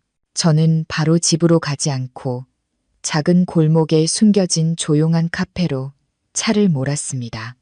중요한 사람과 약속이 있었습니다. 카페 구석에 앉아 저는 돌잔치, 그날 밤 바로 고용했던 사설 탐정에게 전화를 걸었습니다. 수화기 저편에서는 곧바로 전화를 받았습니다. 특유의 거친 목소리가 들려왔습니다. 여보세요, 서연 씨 맞으시죠? 마침 전화 드리려던 참이었습니다. 아주 흥미로운 소식이 있습니다. 말씀하세요. 듣고 있습니다. 저는 레모네이드 잔을 가볍게 저으며 녹아내리는 얼음 조각들을 바라봤습니다. 마음은 이상할 정도로 평온했습니다. 그 유진이라는 여자 말입니다. 탐정의 목소리에 은근한 조롱기가 섞여 있었습니다. 프로필이 아주 그림같이 예쁘더군요. 독일 유학파 출신의 유복한 집안, 부동산 사업까지. 하지만 아시잖아요. 이 바닥에서 너무 완벽한 건 보통 가짜라는 거. 제가 좀 더 깊이 파보니 아주 재미있는 것들이 많이 나오더군요. 저는 숟가락을 살짝 쥐었습니다. 곧 끔찍한 진실과 마주하게 될 것이라는 예감이 들었습니다. 구체적으로 뭐죠? 유학파는 무슨? 그 졸업장은 남대문 시장에서 50만 원이면 사는 겁니다. 예전에는 강남 룸살롱에서 일하다가 한동안 잠적하더니 재벌가 딸 행세를 하며 나타난 거죠. 하지만 이게 진짜 중요한 겁니다. 탐정은 누가 들을세라 목소리를 낮췄습니다. 요청하신 대로 아이와 남편분의 머리카락 샘플을 확보했습니다. 지금 DNA 검사 결과를 기다리는 중인데 제 직업적 경험으로 볼 때 큰 드라마 한 편 볼 준비를 하셔야 할 겁니다. 아무래도 피해자가 서연 씨 한 분만이 아닌 것 같군요. 그게 무슨 뜻이죠? 제가 다그쳐 물었습니다. 소위 베이비 파밍, 즉 고급 대리 출산 전문 조직이 있습니다. 대를 이을 아들을 간절히 원하는 재벌들을 사냥감으로 삼아 완벽한 시나리오로 덫에 빠뜨리는 거죠. 이 유진이라는 여자한테서 전문가 냄새가 아주 진하게 납니다. 이틀 안에 상세한 자료와 DNA 결과를 보내드리겠습니다. 저는 전화를 끊고 창밖을 내다봤습니다. 늙은 플라타너스 나뭇잎이 지고 있었습니다. 노란 잎들이 바람에 흩날리다 땅으로 떨어지며 새로운 새싹에게 자리를 내어주고 있었습니다. 등골이 오싹했지만 그것은 두려움 때문이 아니라 큰 먹잇감을 곧 잡게 될 사냥꾼의 흥분 때문이었습니다. 장손이라는 화려한 명분 뒤에는 이토록 어둡고 추악한 진흙탕이 숨겨져 있었던 것입니다. 나중에 상류층 친구들의 말을 통해 저는 시어머니가 겪어야 했던 굴욕의 전모를 알게 되었습니다. 그날 저녁 박 여사는 자신의 허황된 체면을 지키기 위해 필사적이었습니다. 그녀는 가장 비싼 에메랄드 보석 세트를 착용했습니다. 화장대 앞에 앉아 짙은 붉은색 립스틱을 덧바르며 회사가 어렵더라도 자신에게는 장손이라는 방패가 있다고 스스로를 안심시켰습니다. 그녀는 이 허영심 가득한 명예의 세계에서는 대를 이을 후손만 있으면 모든 것을 가진 것이라고 믿었습니다. 그녀는 차에서 내려 도시의 가장 귀부인들이 모이는 5성급 호텔의 화려한 연회장으로 고개를 꼿꼿이 세우고 들어섰습니다. 그녀는 사람들이 자신을 둘러싸고 축하하며 곧 손주를 안게 될 자신을 부러워하는 모습을 상상했습니다. 하지만 기대와는 달리 박 여사가 문을 들어서는 순간 연회장의 분위기가 이상하게 가라앉았습니다. 왁자지껄하던 웃음소리가 텄고 그 자리에는 동정 어린 시선, 엿보는 눈길, 그리고 악의적인 수군거림이 가득했습니다. 평소 언니, 동생 하던 사모님들은 그녀를 피하며 구석에 모여 이따금 그녀를 힐끗 쳐다보며 입을 가리고 비웃었습니다. 박 여사는 멈칫했습니다. 입가에 걸려있던 사교적인 미소가 굳었고 막연한 불안감이 마음속에 스며들었습니다. 그녀는 마치 군중 속에서 벌거벗은 채 속마음까지 꿰뚫어 보이는 듯한 기분이었습니다. 그녀는 이 어색한 분위기를 깨기 위해 아는 사람들에게 다가가 인사를 건네려 했습니다. 박 여사가 극도로 당황하고 있을 때 사모님 모임에서 그녀와 앙숙이었던 최 여사가 여유롭게 다가왔습니다. 최 여사는 손에 든 부채를 살랑거리며 칼날처럼 날카로운 미소를 띤 채 빈정거렸습니다. 어머, 박 여사, 듣자 하니 집에 경사가 있다면서 새 며느리가 아주 대단하더라. 지금 단톡방마다 그 사진이 난리던데. 최 여사는 말하며 모두가 볼 수 있도록 휴대폰을 높이 들어 보였습니다. 화면에는 유진이 얇은 슬립 차림으로 민준 옆에서 선정적인 포즈를 취하고 있는 사진이 있었습니다. 병원에서 찍은 사진이었습니다. 그 사진에서는 박 여사가 늘 자랑하던 명문가 아가씨의 품격은 온데간데 없고 싸구려 술집, 여자 같은 천박함만이 가득했습니다. 수군거리는 소리가 벌집을 쑤신 듯 터져 나왔습니다. 한 사람이 불쑥 말했습니다. 세상에 저런 요망한 상을 보고 박 여사는 명문가 자제라고 했다니 그냥 길거리 여자랑 다를 게 없잖아. 그 말은 넘치기 직전에 물잔에 떨어진 마지막 물방울처럼 박 여사의 마지막 남은 자존심을 무너뜨렸습니다. 그녀는 눈앞이 캄캄해지고 피가 머리로 쏠려 귀가 멍멍해졌습니다. 그녀는 최 여사의 손에 들린 휴대폰을 낚아채려 달려들며 소리쳤습니다. 입 닥쳐, 이 거짓말쟁이야. 우리 집에 장손이 생기니까 배 아파서 모함하는 거지. 하지만 최 여사는 재빨리 몸을 피했고 박 여사는 중심을 잃고 비틀거리다 바닥에 넘어질 뻔했습니다. 배 아파서 자기 꼴 좀 봐. 최 여사는 비웃으며 휴대폰을 가방에 넣었습니다. 난 손주 없는 게 낫지. 저런 굴러먹던 여자를 들여서 집안 망신시키는 것보단 손주의 눈이 멀어서 아주 정신이 나갔구나. 박 여사. 저런 년이 뼈까지 발라먹는지 어디 한번 두고 보자고. 더 이상 굴욕을 견딜 수 없었던 박 여사는 미친 사람처럼 연회장을 뛰쳐나갔습니다. 그녀는 아들을 훈계하기 위해 집으로 가지 않고 맹목적인 분노를 품은 채 저를 찾아왔습니다. 그녀의 얕은 생각으로는 이 모든 비극이 배은망덕한 며느리인 저 때문에 일어난 것이었습니다. 제가 모든 것을 폭로하고 재산을 동결하지 않았다면 그녀의 가정은 여전히 평화롭고 남들 눈에는 모범적인 가정으로 보였을 테니까요. 고급 세단이 제가 새로 개업한 컨설팅 회사 사무실 건물 앞에 급정거했습니다. 박 여사는 저를 막으려던 경비원을 밀치고 안으로 뛰어들었습니다. 그녀는 날카로운 목소리로 로비 전체가 울리도록 소리쳤습니다. 서연이 어딨어? 이 배은 망덕한 것, 이 독사 같은 년, 어디 숨었어? 당장 나와. 저는 사무실에서 서류를 검토하다가 소란스러운 소리를 들었습니다. 저는 태연하게 서류철을 덮고 옷매무새를 가다듬은 뒤 밖으로 나갔습니다. 제 앞에는 예전에 우아했던 시어머니가 서 있었습니다. 지금은 시장 바닥에 악다구니 쓰는 안악내와 다를 바 없었습니다. 머리는 한쪽으로 비뚤어져 있었고 화장은 땀과 분노의 눈물로 얼룩져 있었습니다. 저를 보자마자 박 여사는 굶주린 짐승처럼 달려들어 에메랄드 반지를 낀 손가락으로 제 얼굴을 가리키며 욕설을 퍼부었습니다. 잘났어. 아주. 내 남편 프로젝트 망하게 하더니 이제는 우리 집안 망신시키는 사진까지 뿌려. 아주 이 집안의 씨를 말리려고 작정했구나. 내가 3년 동안 호랑이 새끼를 키웠어. 여우를 키웠다고. 제 직원들은 서로를 쳐다보며 안절부절 못했습니다. 그들이 말리려 했지만 저는 손을 들어 제지했습니다. 저는 그녀와 마주 섰습니다. 허리는 꼿꼿했고 눈빛은 흔들림 없이 차가웠습니다. 박 여사는 제가 조용히 있자 더욱 기세등등해졌습니다. 그녀는 광기 어린 웃음을 터뜨리며 경멸에 찬 목소리로 말했습니다. 질투하는 거지.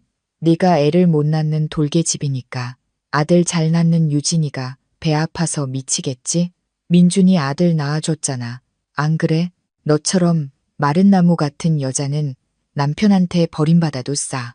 돌개집이라는 그녀의 말은 화약고에 불을 붙인 것과 같았습니다. 이 여자에게 남겨두었던 마지막 존중심마저 불태워버렸습니다.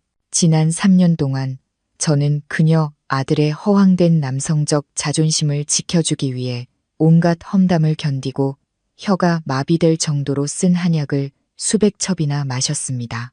그런데 오늘 그녀가 감히 제 직원들 앞에서 제 아픔을 끄집어내 짓밟는다면 저 또한 더 이상 체면을 차릴 필요가 없었습니다. 저는 한 걸음 다가가 박 여사의 얼굴에 바싹 다가섰습니다. 핏발선 그녀의 눈을 똑바로 쳐다봤습니다. 제 목소리는 낮아졌지만 한 단어가 또렷하고 강철처럼 단단했습니다. 누구 보고 돌개집이라고 하셨죠? 눈 똑바로 뜨고 보세요. 당신 집안에서 누가 문제인지. 저는 책상으로 돌아서서 비닐 코팅된 낡은 검사 결과지 한 장을 꺼내 박 여사 바로 앞 책상 위로 던졌습니다. 저는 큰 소리로 말했습니다. 이건 3년 전 당신 아들의 정액 검사 결과지예요. 기형 정자 비율이 90%에 달해 자연 임신 가능성이 거의 0에 가깝다고 나와 있죠. 의사 소견서에 똑똑히 적혀 있는데 글을 못 읽으세요? 아니면 모든 죄를 제게 뒤집어 씌우려고 일부러 못 본 척 하시는 건가요? 박 여사는 얼어붙었습니다. 떨리는 손으로 서류를 집어들었습니다. 전문적인 수치들은 이해하지 못했을지 몰라도 의사의 결론 부분은 한 글자도 빼놓지 않고 읽었을 겁니다. 그녀는 더듬거렸습니다. 얼굴이 붉은색에서 새하얗게 변했습니다. 아니야, 그럴 리 없어. 우리 민준이는 저렇게 건강한데 건강하다고요? 저는 씁쓸하게 웃었습니다. 이 사실을 숨겨달라고 애원한 건 바로 당신과 당신 아들이었어요. 아들 대신 저에게 한약을 마시게 하고 그의 무능함을 감추기 위해 사방팔방으로 절을 하러 다니게 한 것도 당신이었죠. 저는 부부의 정 때문에 애 못 낳는 독한 년이라는 오명을 감수했어요. 그런데 오늘 감히 여기서 저를 모욕하세요. 사무실은 쥐 죽은 듯 조용했습니다. 바늘 떨어지는 소리도 들릴 정도였습니다. 모든 시선이 박 여사에게 쏠렸습니다. 더 이상 호기심이 아니라 극도의 경멸이었습니다. 그녀는 뒷걸음질 쳤습니다. 다리가 휘청거렸고 입에서는 의미 없는 소리만 새어 나왔습니다. 이 적나라한 진실은 제게 씌워진 누명을 벗겨주었을 뿐만 아니라 그녀가 맹신하던 고귀한 혈통에 대한 믿음의 정면으로 날아간 강펀치였습니다. 그녀는 입을 벌려 무언가 말하려 했습니다. 제가 거짓말을 한다고 소리치고 저 종이를 찢어버리며 현실을 부정하고 싶었을 겁니다. 하지만 목이 꽉 막혀 고장난 라디오처럼 탁한 소리만 낼 뿐이었습니다. 그녀의 몸속 피가 얼어붙는 듯 했습니다. 얼굴이 붉은색에서 핏기 하나 없는 창백한 색으로 변했습니다. 저는 그녀를 바라봤습니다. 마음속에는 한치의 동정심도 잃지 않았습니다. 지난 3년간 그녀가 제게 억지로 먹였던 혀가 마비될 정도로 쓰디쓴 검은 한약 사발들이 떠올랐습니다. 제사 때마다 그녀가 제 얼굴에 던졌던 독한 나무는 열매를 맺지 못하고 독한 여자는 아이를 낳지 못한다는 비아냥과 질책이 떠올랐습니다. 결국 모든 것이 제가 희생양이었고 그녀와 그녀의 아들이 잔인한 연출가였던 희비극에 불과했던 것입니다. 저는 다가가 그녀를 내려다보며 부드럽지만 얼음장처럼 차가운 목소리로 말했습니다. 당신은 그 허황된 체면, 그 가짜는 명문가라는 이름 때문에 다른 여자의 인생을 무참히 짓밟았어요. 당신 아들이 아이를 낳을 수 없는데도 저에게 약을 먹이고 굴욕을 견디게 했죠. 이제 이 죗값을 받는 건 하늘의 공평한 심판일 뿐이에요. 박 여사는 떨며 저를 올려다 봤습니다. 그 눈빛에서 저는 처음으로 공포를 보았습니다. 약자가 강자 앞에서 느끼는 공포가 아니었습니다. 죄인이 심판대 앞에 섰을 때 느끼는 공포였습니다. 그녀는 예전에 순하고 순종적이던 며느리는 이미 죽었다는 것을 깨달았습니다. 그녀 앞에 서 있는 것은 상처를 딛고 일어선 심장이 돌처럼 굳어버린 자신을 짓밟는 자는 누구든 짓뭉개버릴 준비가 된 여자였습니다. 그녀는 비틀거리며 일어나 제게 달려들려 했지만 다리에 힘이 풀려 다시 한번 주저앉고 말았습니다. 제 직원들은 그녀를 혐오와 경멸이 가득한 눈으로 쳐다봤습니다. 약속이라도 한 듯 그들은 슬금슬금 뒤로 물러났습니다. 마치 그녀의 추악하고 거짓된 모습이 자신들에게 오물까 두려워하는 것 같았습니다. 저는 경비원들을 돌아보며 태연하게 말했습니다. 손님 좀 내보내주세요. 사무실은 일하는 곳이지 외부인이 와서 난동을 부리는 시장이 아닙니다. 계속 소란을 피우시면 그냥 경찰서에 신고하세요. 건장한 경비원 2명이 다가와 쓰레기 포대를 들듯 박 여사의 양팔을 잡아 일으켰습니다. 그녀는 더 이상 저항할 기력도 없이 2팔을 늘어뜨린 채 그들에게 끌려 나갔습니다. 그녀의 하이힐이 바닥에 끌리며 애처로운 소리를 냈습니다. 방금 전까지만 해도 기세등등하게 들어왔던 고귀하고 도도한 여인이 이제는 거지처럼 쫓겨나는 모습이 참으로 비참했습니다. 3일이 3세기처럼 더디게 흘렀지만 마침내 제가 기다리던 특급 우편 봉투가 책상 위에 놓였습니다. 밖에는 장대비가 쏟아지고 있었습니다. 빗방울이 유리창을 세차게 때리며 도시의 모든 먼지를 씻어내려는 듯했습니다. 저는 봉투를 들어 안에 든 서류 뭉치의 두께를 느끼며 이상할 정도로 차분한 마음을 유지했습니다. 저는 종이칼로 단호하게 봉투를 가르고 서류철을 꺼냈습니다. 새 종이 냄새와 잉크 냄새가 코를 찔렀습니다. 저는 한 장 한 장 넘기며 복잡한 의학 용어와 어지러운 유전자 분석 그래프를 훑어보았습니다. 제 시선은 마지막 페이지, 감정기관의 붉은 직인이 찍히고 친자관계 성립 안함이라는 결론이 굵게 인쇄된 곳에서 멈췄습니다. 저는 소리내어 웃었습니다. 텅 빈 방 안에 웃음소리가 울려 퍼졌습니다. 쓰라리면서도 비극적인 웃음이었습니다. 역시나 여자의 직감, 리스크 관리 전문가의 계산은 단 한 번도 틀린 적이 없었습니다. 민주는 조강지처를 버리고 수년간 쌓아온 경력을 버리고 자신과 가족의 명예까지 버렸습니다. 단지 남의 자식, 다른 사람의 작품을 얻기 위해서 말입니다. 저는 아기를 품에 안고 환하게 웃던 민준의 얼굴. 그가 아이에게 보냈던 숭배에 가까운 눈빛을 떠올렸습니다. 박 여사가 사방에 금지옥역 같은 장손이라고 자랑하고 다니던 모습도 기억났습니다. 모든 것이 한편의 희극. 그들이 가장 순진한 배우였던 어처구니 없는 연극이었습니다. 사람들에게 조종당하면서도 자신들이 명예의 정점에 서 있다고 착각했던 것입니다. 휴대폰이 울렸습니다. 사설 탐정의 음성 메시지였습니다. 그의 목소리는 흥분되어 있었습니다. 서연 씨, 결과 보셨습니까? 제 예측대로죠. 한치의 오차도 없네요. 그리고 제가 서류철에 선물 하나 더 넣어드렸습니다. 그 천년의 신상 명세서 꼼꼼히 읽어보세요. 이 드라마 보면 볼수록 흥미진진하다니까요. 저는 서류철의 첫 페이지로 돌아갔습니다. 유진의 증명사진과 이력서가 붙어 있는 곳이었습니다. 탐정이 수집한 정보는 저를 소름 돋게 만들었습니다. 그녀의 순수하고 연약해 보이는 외모 뒤에는 어두운 과거와 평범한 사람은 상상하기 힘든 정교한 사기, 조직망이 숨겨져 있었습니다. 유진은 길을 잃은 불쌍한 여자도 민준의 진정한 사랑도 아니었습니다. 그녀는 소위 베이비 파밍, 즉 고급 대리 출산 사기 조직의 중요한 연결고리였습니다. 이곳은 젊고 아름다운 여성들이 대를 이을 아들을 간절히 원하는 재벌들을 사냥하기 위해 체계적으로 훈련받는 추악한 지하 세계였습니다. 그들은 남아선호 사상, 부유하지만 불임인 가정의 후계자에 대한 갈망을 파고들었습니다. 그들은 유학생, 유복한 집안의 딸, 실수로 임신했지만 명분은 필요 없다는 완벽한 시나리오를 만들어 먹잇감을 덫으로 유인했습니다.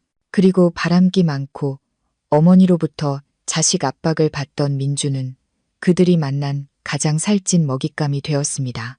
탐정이 보낸 서류를 깊이 읽을수록 민준이 맹목적으로 뛰어든 그 세계가 역겹게 느껴졌습니다. 보고서는 유진과 그 일당의 정체를 낱낱이 파헤쳤습니다. 그녀는 민준이 늘 자랑하던 것처럼 독일에 유학 간 적이 없었습니다. 사실 유진은 가난한 시골 출신으로 일찍 학업을 그만두고 도시로 올라와 클럽에서 일했습니다. 그곳에서 그녀는 재벌 사냥 전문 마담의 눈에 띄었습니다. 그 마담은 돈을 투자해 유진에게 성형수술을 시키고 걷는 법, 말하는 법, 심지어 사람들을 속이기 위한 몇 마디 어설픈 독일어까지 가르쳤습니다. 하지만 저를 가장 충격에 빠뜨린 것은 유진의 과거가 아니라 아이의 출생 배경이었습니다. 서류에는 유진과 온몸에 문신을 한 건장한 남자가 몰래 찍힌 사진들이 첨부되어 있었습니다. 그의 이름은 철수였습니다. 유진이 자주 드나들던 헬스클럽의 트레이너였습니다. 철수는 다름 아닌 유진이 민준에게 시골에서 올라온 사촌 오빠이자 운전기사라고 소개했던 바로 그 남자였습니다. 이 두 사람은 민준의 코앞에서 완벽한 연극을 펼쳤던 것입니다. 아이는 철수와 유진의 친아들이었고 민준이 그녀에게 얻어준 바로 그 아파트에서 벌어진 정사의 결과물이었습니다. 그들은 아이를 도구 삼아 자녀 양육비라는 합법적인 명목 아래 민준의 재산을 갈취하고 있었습니다. 저는 유진의 은행 계좌, 거래 내역 페이지를 넘겼습니다. 말하는 숫자들은 모든 것을 고발하고 있었습니다. 민준이 유진에게 수천만 원이든 수십억 원이든 돈을 보낼 때마다 불과 5분 뒤 그 돈은 여보 사랑해, 아들 분유값 같은 애정 섞인 내용과 함께 철수의 계좌로 곧장 이체되었습니다. 민준, 민준. 스스로를 성공한 사업가, 비즈니스 세계의 고수라고 자부하면서 어떻게 그런 삼류 사기꾼들에게 그렇게 오랫동안 이용당할 수 있었을까? 그는 남의 아내와 남의 자식을 부양하기 위해 돈을 바치고 심지어 가족의 사업체까지 남의 핏줄에게 넘겨주려 했습니다. 이 어리석음의 대가는 평생을 바쳐도 다 갚지 못할 것이다. 저는 일어나 복사기로 갔습니다. 기계가 돌아가는 소리와 함께 푸른빛이 서류를 훑으며 적나라한 진실의 사본을 만들어냈습니다. 저는 똑같은 서류를 세부 만들어 조심스럽게 3개의 갈색 봉투에 넣었습니다. 한 부는 증거로 남겨두고 한 부는 박 여사에게, 그리고 마지막 한 부는 수신인을 김민준으로 하여 그가 쫓겨난 후 머물고 있는 유진의 집 주소로 특급 배송을 보냈습니다. 저는 봉투에 우표를 붙였습니다. 그 동작은 마치 시한폭탄을 봉인하는 것처럼 느리고 신중했습니다. 제가 운명의 편지들을 보낸 지 2시간도 채 되지 않아 제 사무실 문이 거칠게 열렸습니다. 민준이 나타났습니다. 옷은 흐트러지고 머리는 헝클어져 있었습니다. 마지막으로 만났을 때보다 10년은 늙어 보였습니다. 그는 달려 들어왔습니다. 평소에 거만하고 가부장적인 모습은 온데간데 없고 막다른 길에 몰린 자의 비참한 모습만이 남아 있었습니다. 그는 제 책상 앞에 무릎을 꿇고 두 손으로 책상 가장자리를 붙잡았습니다. 그의 목소리는 울음으로 갈라져 있었습니다. 서연아, 제발 네가 원하는 건 뭐든 할게. 내가 잘못했어. 1000번, 10,000번 잘못했어. 하지만 서연아, 아이는 죄가 없잖아. 이제 겨우 1달 넘었을 뿐이야. 어떻게 그렇게 무정하게 모든 재산을 동결하고 아이의 살 길을 막을 수가 있어? 저는 그를 쳐다봤습니다. 마음은 얼음장처럼 차가웠습니다. 이 지경에 이르러서도 그는 아이를 방패 삼고 위대하고 희생적인 아버지 역할을 연기하고 있었습니다. 그는 콧물을 흘리며 계속해서 횡설수설했습니다. 너도 여자잖아. 나중에는 엄마가 될 거고 부모의 입장에서 생각해봐. 어떻게 아이가 젖동량을 하고 아파도 병원에 갈 돈이 없는 걸 볼 수가 있어. 나한테 원한이 있으면 나한테 다 풀어. 제발 아이는 괴롭히지 마. 그의 말은 바늘처럼 제 귀를 찔렀지만 더 이상 고통스럽지 않고 역겨움만 느껴졌습니다. 그의 위선은 경지에 이르렀습니다. 그는 동정심과 도덕을 이용해 제 감정을 착취하고 소위 양심 때문에 저를 굴복시키려 했습니다. 하지만 제 양심은 이미 그의 손에 의해 오래전에 죽었다는 사실을 그는 몰랐습니다. 저는 천천히 서랍을 열어 보관하고 있던 원본 서류철을 꺼냈습니다. 저는 그것을 민준 바로 앞 책상 위로 던졌습니다. 서류 뭉치가 책상에 부딪히는 건조한 소리가 그의 도덕적인 설교를 끊었습니다. 저는 그의 눈을 똑바로 쳐다봤습니다. 수술칼처럼 날카로운 눈빛으로 지극한 경멸을 담아 평온하게 말했습니다. 자식을 걱정하고 자식을 위해 희생하고 싶다고. 좋아. 존경할 만한 부성애네. 하지만 위대한 아버지 역할을 하기 전에 집에 가서 그 아이의 아버지가 누구인지부터 물어봐. 민주는 얼어붙은 채 제 말의 의미를 이해하지 못하고 멍한 눈으로 저를 쳐다봤습니다. 그는 더듬거렸습니다. 너 무슨 소리야? 아버지가 누구라니? 무슨 뜻이야? 저는 서류철을 턱짓으로 가리켰습니다. 열어봐. 내가 너한테 주는 마지막 선물이야. 내가 흠뻑 빠져있는 그 행복한 가족이라는 꿈에서 깨어나게 해줄게. 똑똑히 봐. 한 글자도 빼놓지 말고. 특히 그 DNA 검사 결과지 말이야. 제 사무실의 공기는 마치 진공 상태가 된 듯 숨 막혔습니다. 민준의 심장이 쿵쿵 뛰는 소리가 들릴 정도였습니다. 그는 검사 결과지를 손에 들고 있었습니다. 그의 눈은 안구에서 튀어나올 듯 커져 친자 관계 성립 안함이라는 결론에 고정되어 있었습니다. 그의 손가락은 종이 가장자리를 하얗게 질릴 정도로 꽉 움켜쥐었고 온몸은 마치 태풍의 눈 한가운데 서 있는 것처럼 사시나무 떨듯 떨렸습니다. 아니야, 그럴 리 없어. 민주는 부서지는 목소리로 중얼거렸습니다. 마치 임종을 앞둔 사람의 신음소리 같았습니다. 이건 가짜야. 서연, 내가 날 해치려고 이걸 위조한 거지. 날 미워하니까 이런 말도 안 되는 이야기로 나와 내 아들 사이를 갈라놓으려는 거야. 그는 광기 어린 핏발선 눈으로 저를 올려다봤습니다. 그는 제가 사악한 마녀가 되어 자신을 해치고 있다고 믿고 싶어 했습니다. 자신이 세상에서 가장 멍청한 놈이라는 사실을 받아들이기보다는 말입니다. 하지만 저는 그에게 도망칠 기회를 주지 않았습니다. 저는 조각상처럼 태연하게 앉아 그의 영혼을 꿰뚫는 듯한 날카로운 눈빛으로 그를 응시했습니다. 계속 넘겨봐.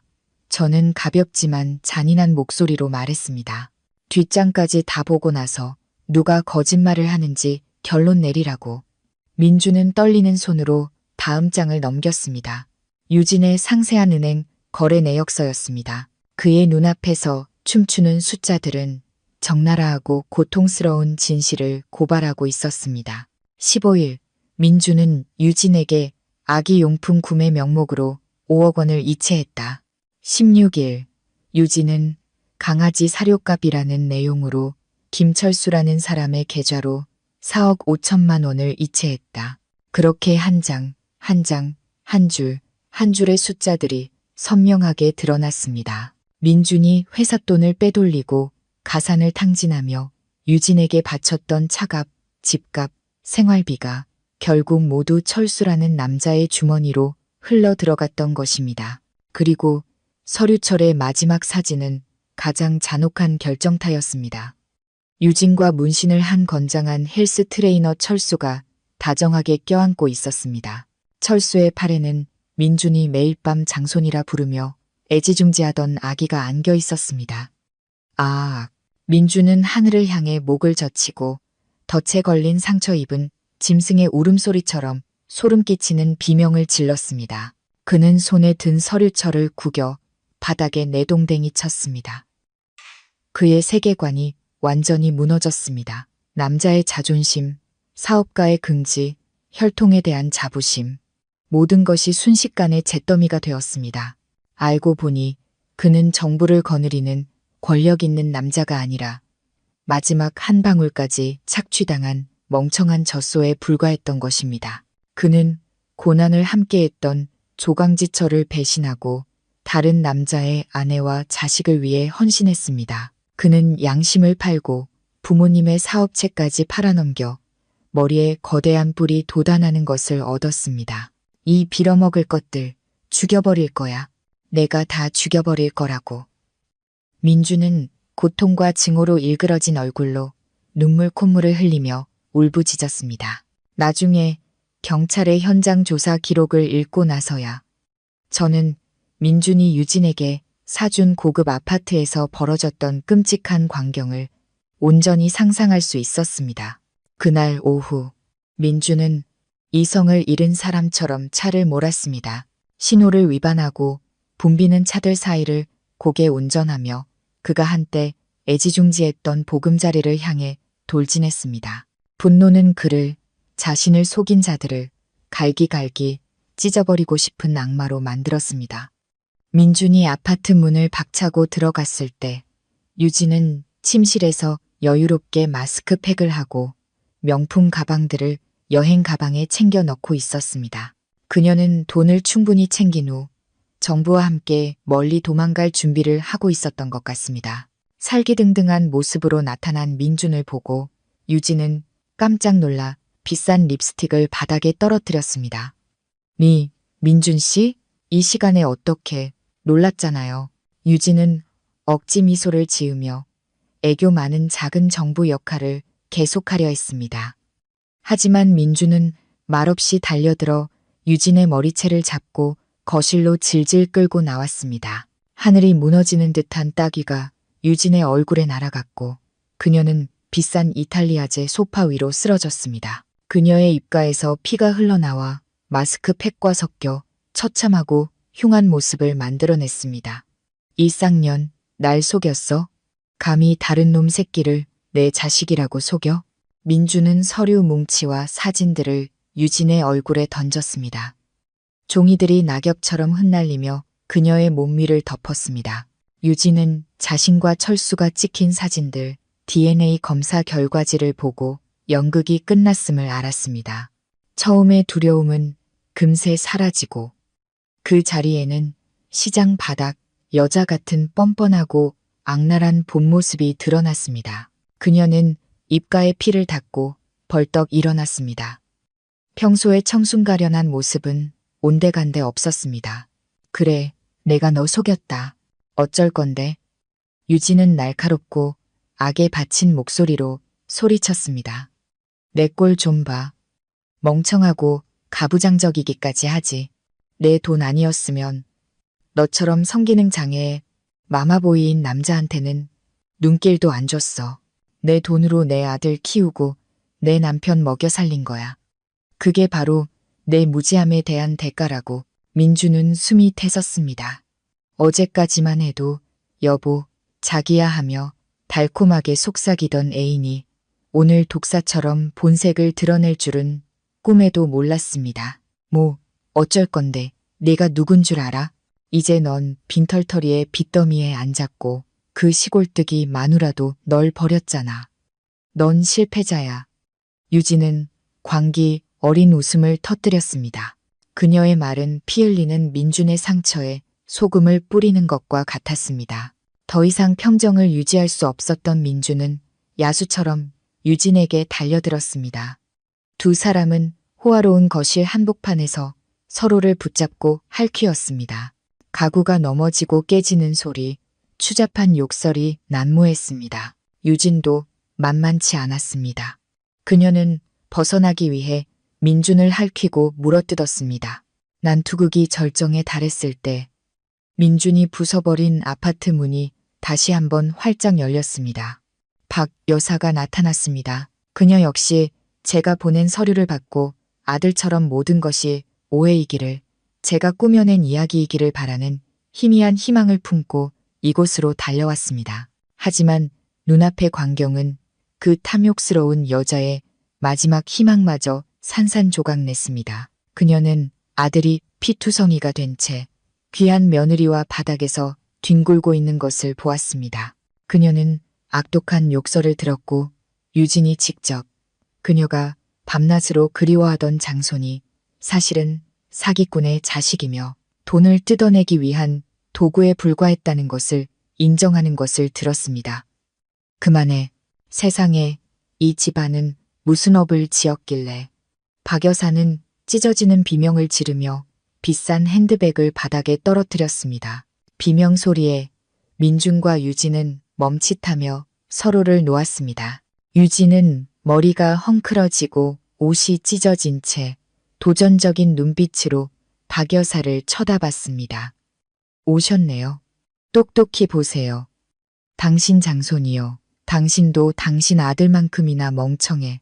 아들 욕심에 눈이 멀어서 남의 자식이나 키우고 있었으니. 꼴 좋다. 당신 집안. 유진의 말은 마지막 일격이었습니다.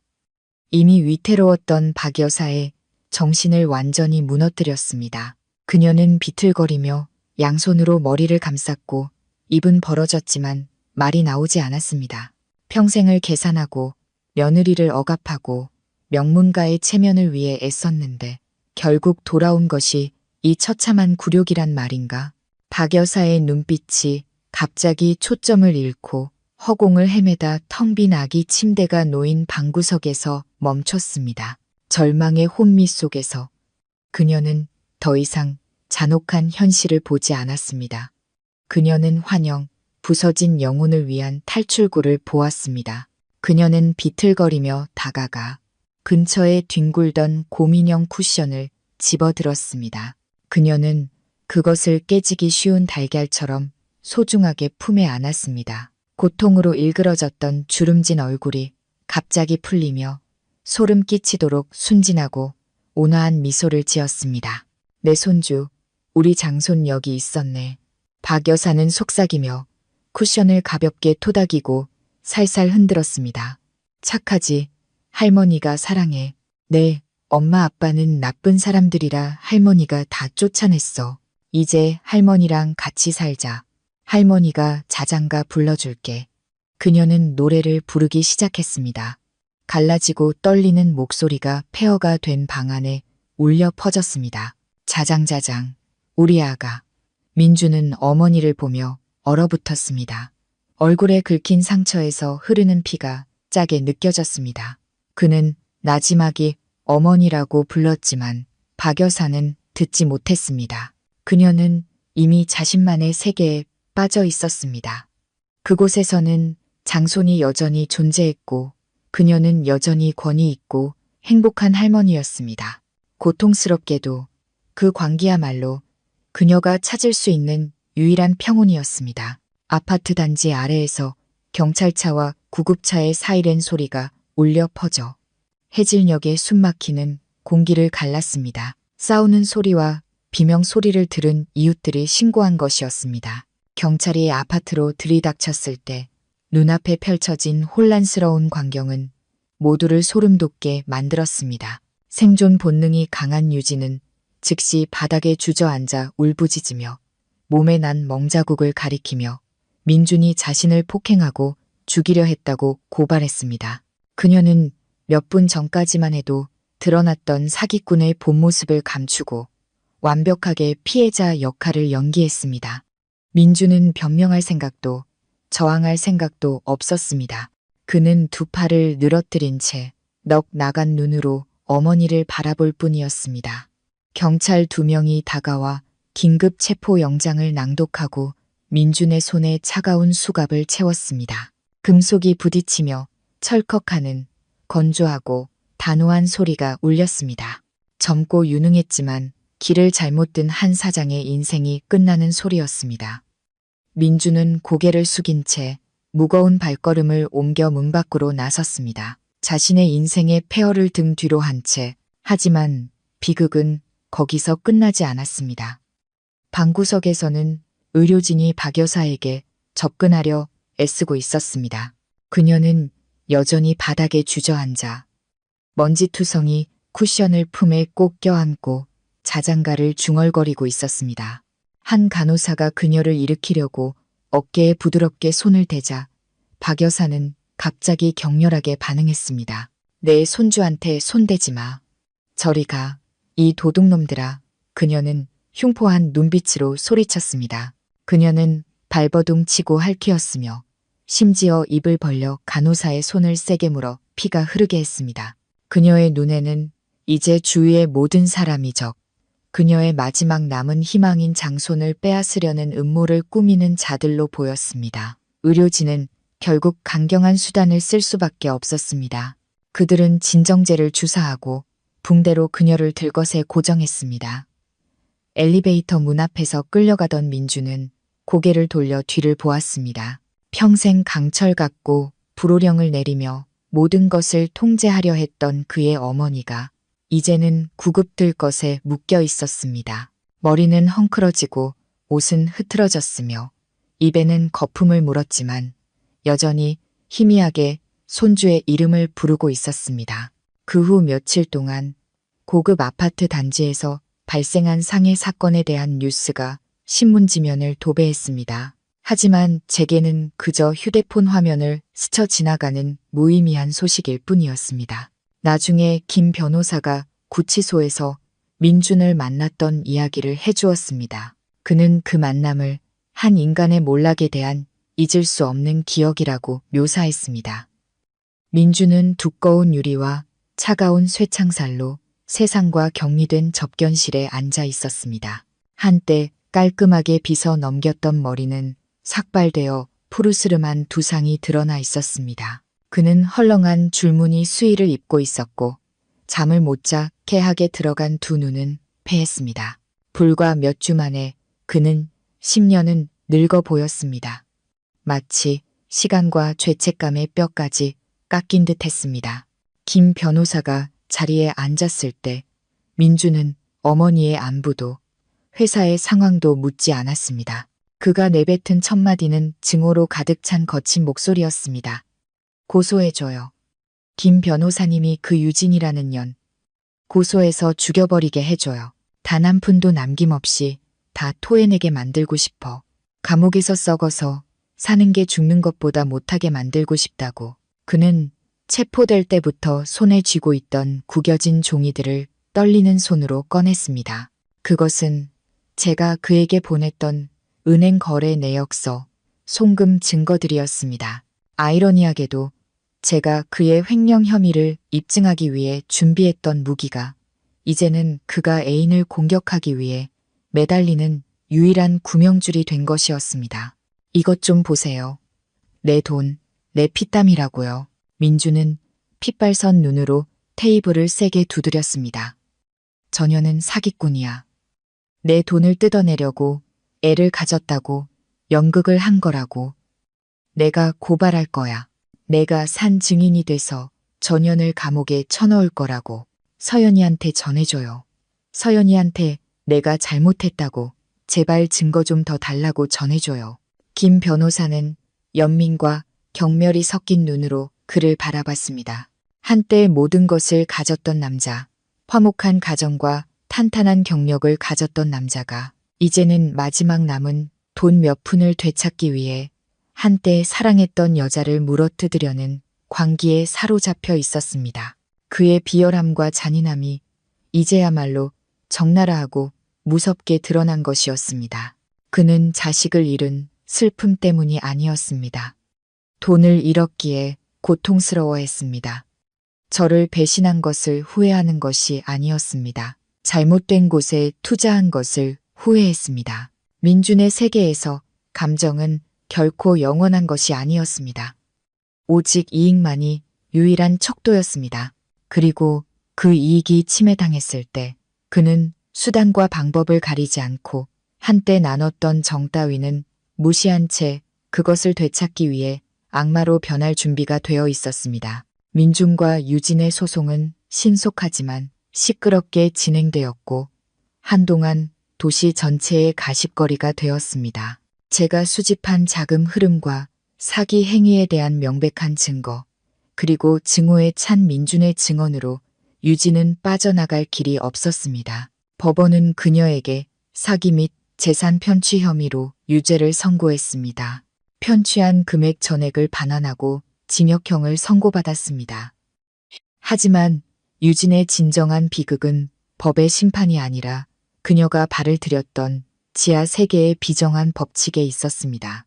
법원의 선고가 내려지자마자 고급 아파트는 봉인되고 은행 계좌는 집행을 위해 동결되었습니다.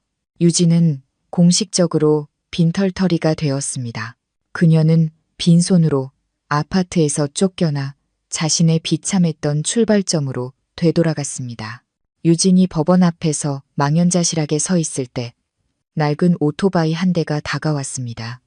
운전자는 그녀의 정부이자 아이의 친부인 헬스 트레이너 철수였습니다. 유진은 기뻐했습니다. 그가 예전의 맹세처럼 모자를 데리고 도망쳐 새 삶을 시작하기 위해 온 것이라고 생각했습니다. 그녀는 달려가 그의 팔을 붙잡았습니다.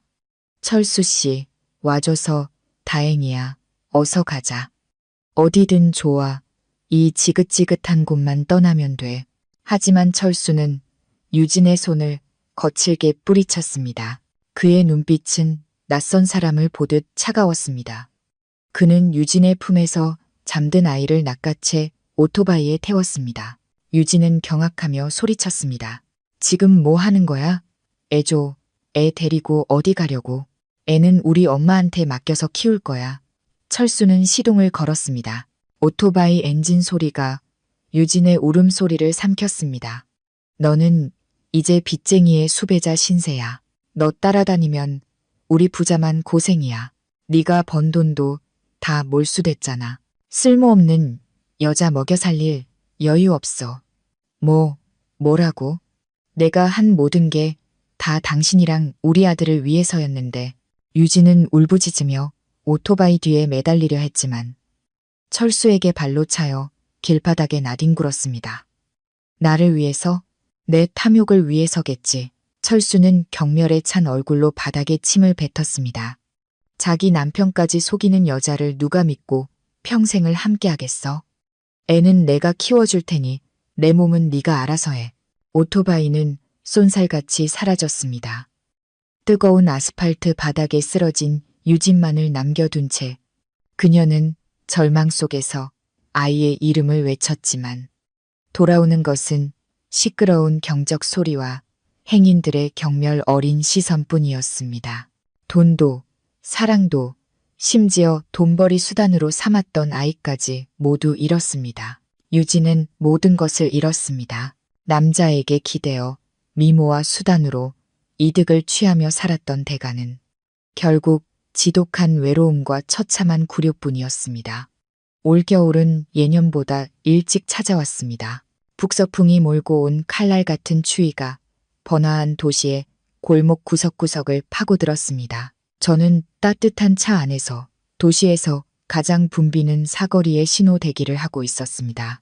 차창 너머로 서둘러 오가는 사람들의 물결이 보였습니다. 모두 두꺼운 외투에 몸을 웅크리고 서둘러 집으로 돌아가고 싶어 하는 듯 했습니다.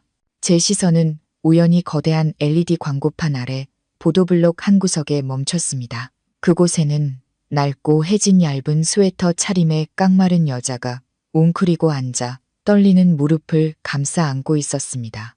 헝클어진 머리가 얼굴의 절반을 가렸지만 그 초라하고 비참한 모습에서 저는 옛 지인을 어렴풋이 알아볼 수 있었습니다. 유진이었습니다. 그녀는 머리 위 화려하게 빛나는 LED 화면을 올려다보고 있었습니다. 화면에서는 올해의 영감 있는 여성 기업가 시상식 프로그램이 방송되고 있었고 자신감 넘치는 미소와 빛나는 아우라로 화면에 등장한 얼굴은 바로 저 서연이었습니다. 다큐멘터리 영상 속에서 저는 시상대 위에 서 있었습니다. 손에는 크리스탈 트로피를 들고 힘있는 목소리로 말하고 있었습니다. 저는 한때 희생과 인내가 여성의 미덕이라고 생각했습니다.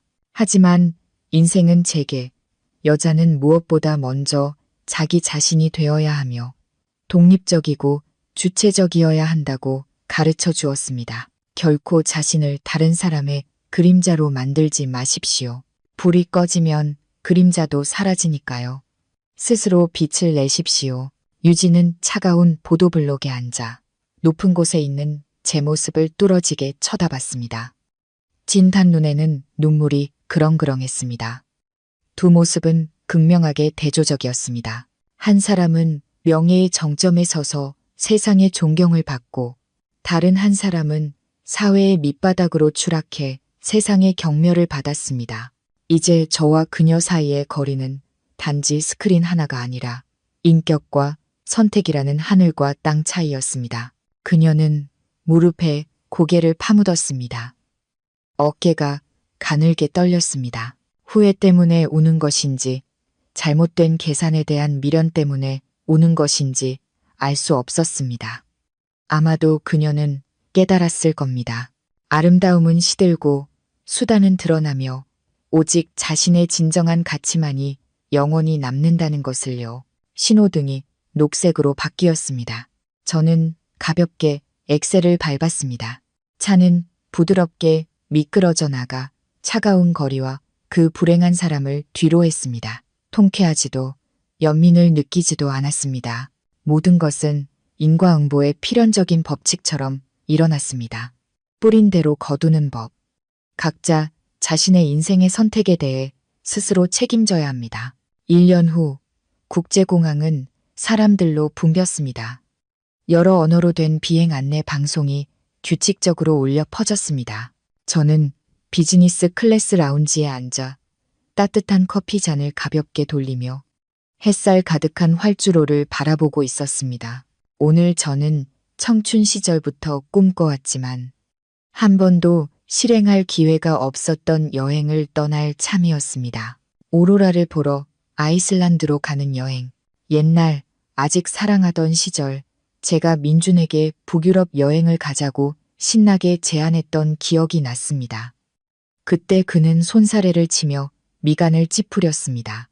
그런 깡촌에 뭐 하러 가. 춥고 돈만 많이 들잖아. 그 돈으로 사업이나 해. 그 말 때문에 저는 제 꿈을 접고 소위 공동의 미래를 위해 장부와 생활비 걱정에 머리를 파묻었습니다. 이제 모든 짐을 벗어던지고 나니 제가 얼마나 많은 세월을 헛되이 살았는지 깨달았습니다. 저는 손에 든 비행기 표를 보았습니다. 승객 이름은 오직 저 하나, 서연. 동반자도 없고 누군가의 눈치를 보며 제 기쁨을 결정할 필요도 없었습니다. 이 고독은 놀랍게도 달콤한 맛이 났습니다. 절대적인 자유의 맛이었습니다. 저는 일어나 은색 여행 가방을 끌고 출발 게이트로 향했습니다. 제 걸음은 서두름이나 걱정 없이 여유롭고 가벼웠습니다. 저는 예전 회사의 지분을 모두 팔고 과거와의 모든 연락을 끊었습니다. 박 여사는 여전히 정신병원에서 자장가를 흥얼거리고 있고 민주는 쇠창살 뒤에서 자신의 죗값을 치르고 있었습니다. 그리고 유진은 혼란스러운 세상 속으로 흔적도 없이 사라졌습니다. 그들은 제 인생이라는 책의 낡고 어두운 장이었고 저는 더 밝은 새 장을 쓰기 위해 그것들을 용감하게 찢어버렸습니다. 비행기가 이륙하며 작은 도시를 하얀 구름 아래로 남겨두었습니다. 저는 눈을 감고 에메랄드빛 녹색띠가 춤추는 아이슬란드의 밤하늘을 상상했습니다. 앞으로의 여정에 많은 도전이 있을 것이고 때로는 외롭고 때로는 불안할 수도 있다는 것을 압니다. 하지만 저는 두렵지 않습니다. 가장 믿음직한 동반자, 바로 제 자신을 되찾았으니까요. 인생은 짧습니다. 여성분들. 누군가 행복을 가져다 주기를 기다리지 마세요. 또한 자신을 잊을 정도로 희생하지도 마세요. 겨울 하늘의 핀 꽃처럼 계속 나아가고 살아가고 사랑하고 당당해지세요. 폭풍이 지나간 뒤 하늘에는 햇살뿐만 아니라 감히 고개를 들어 바라보는 자들만을 위한 찬란한 오로라도 있을 수 있으니까요. 저는 미소 지으며 9겹 구름 사이에서 평온한 잠에 빠져들었습니다. 마음은 태양을 향해 날아가는 깃털처럼 가벼웠습니다. 들어주셔서 감사합니다. 다음 이야기에서 다시 뵙겠습니다.